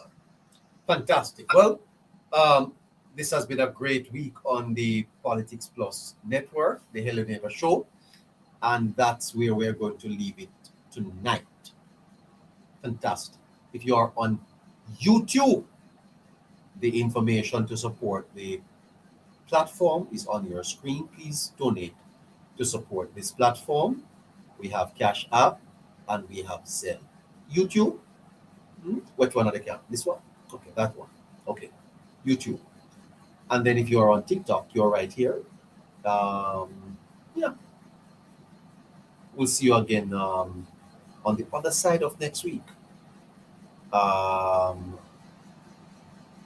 954-635-8732.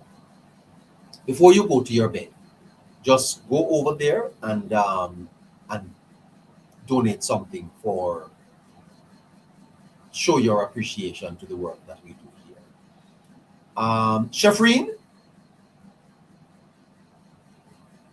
Shafreen, do you have the poll results for me? Yes, I do, neighbor.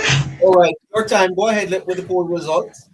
All right. So for there were 2 polls and 2 quizzes. One of the quizzes still ongoing. So for the first one, excuse me.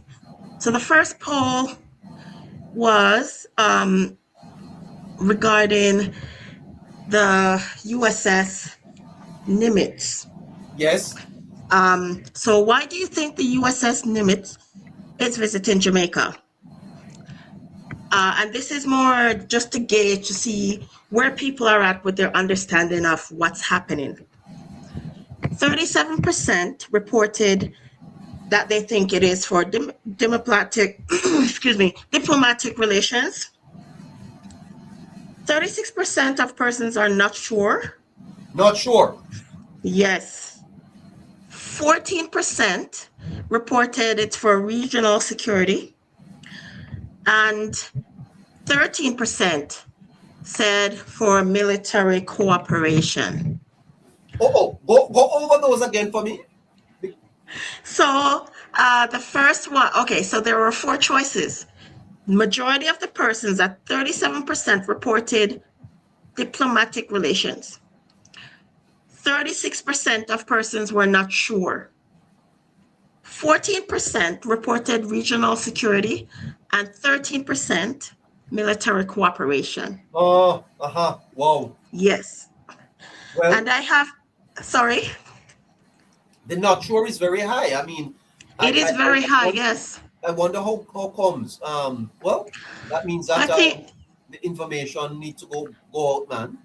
yes, it does. So I'm calling on our Foreign Affairs Minister, Camilla Johnson Smith, to maybe get some clarity to the people. But I do have something here from the U.S. Embassy regarding that. And the reason why the Nimitz is in Jamaican waters is because, well, it has a final stop of the Southern Sea 2026 deployment. Yes. Mm-hmm. So there's a mission that's ongoing and it's being used right now by the US as a part of, like that, as far as what's been reported. Another thing is, based on the US Embassy's report, is it's strengthening the US-Jamaica relations. Correct. So it is actually intended to reinforce the diplomatic and security cooperation between the 2 countries, between the United States and Jamaica. And also when it comes to like regional maritime security, so security on the ocean, which is much needed and it's much appreciated actually. There's the military exchanges and interoperability. And these allow military personnel from partner nations to exchange knowledge and improve conditions during future operations. So it's like hosting the government and military leaders or some kind of a joint venture, just you can consider it to be something in the area of training. Right. Or cooperation or exchange of information and such. It's part of what they did in 2023 as well, Shafreen, when they docked in the Ocherius Bay. So yes. The tour of the southern seas is everything you would have said, and it's not unique to just Jamaica. It's throughout the Caribbean region and Latin America. Right.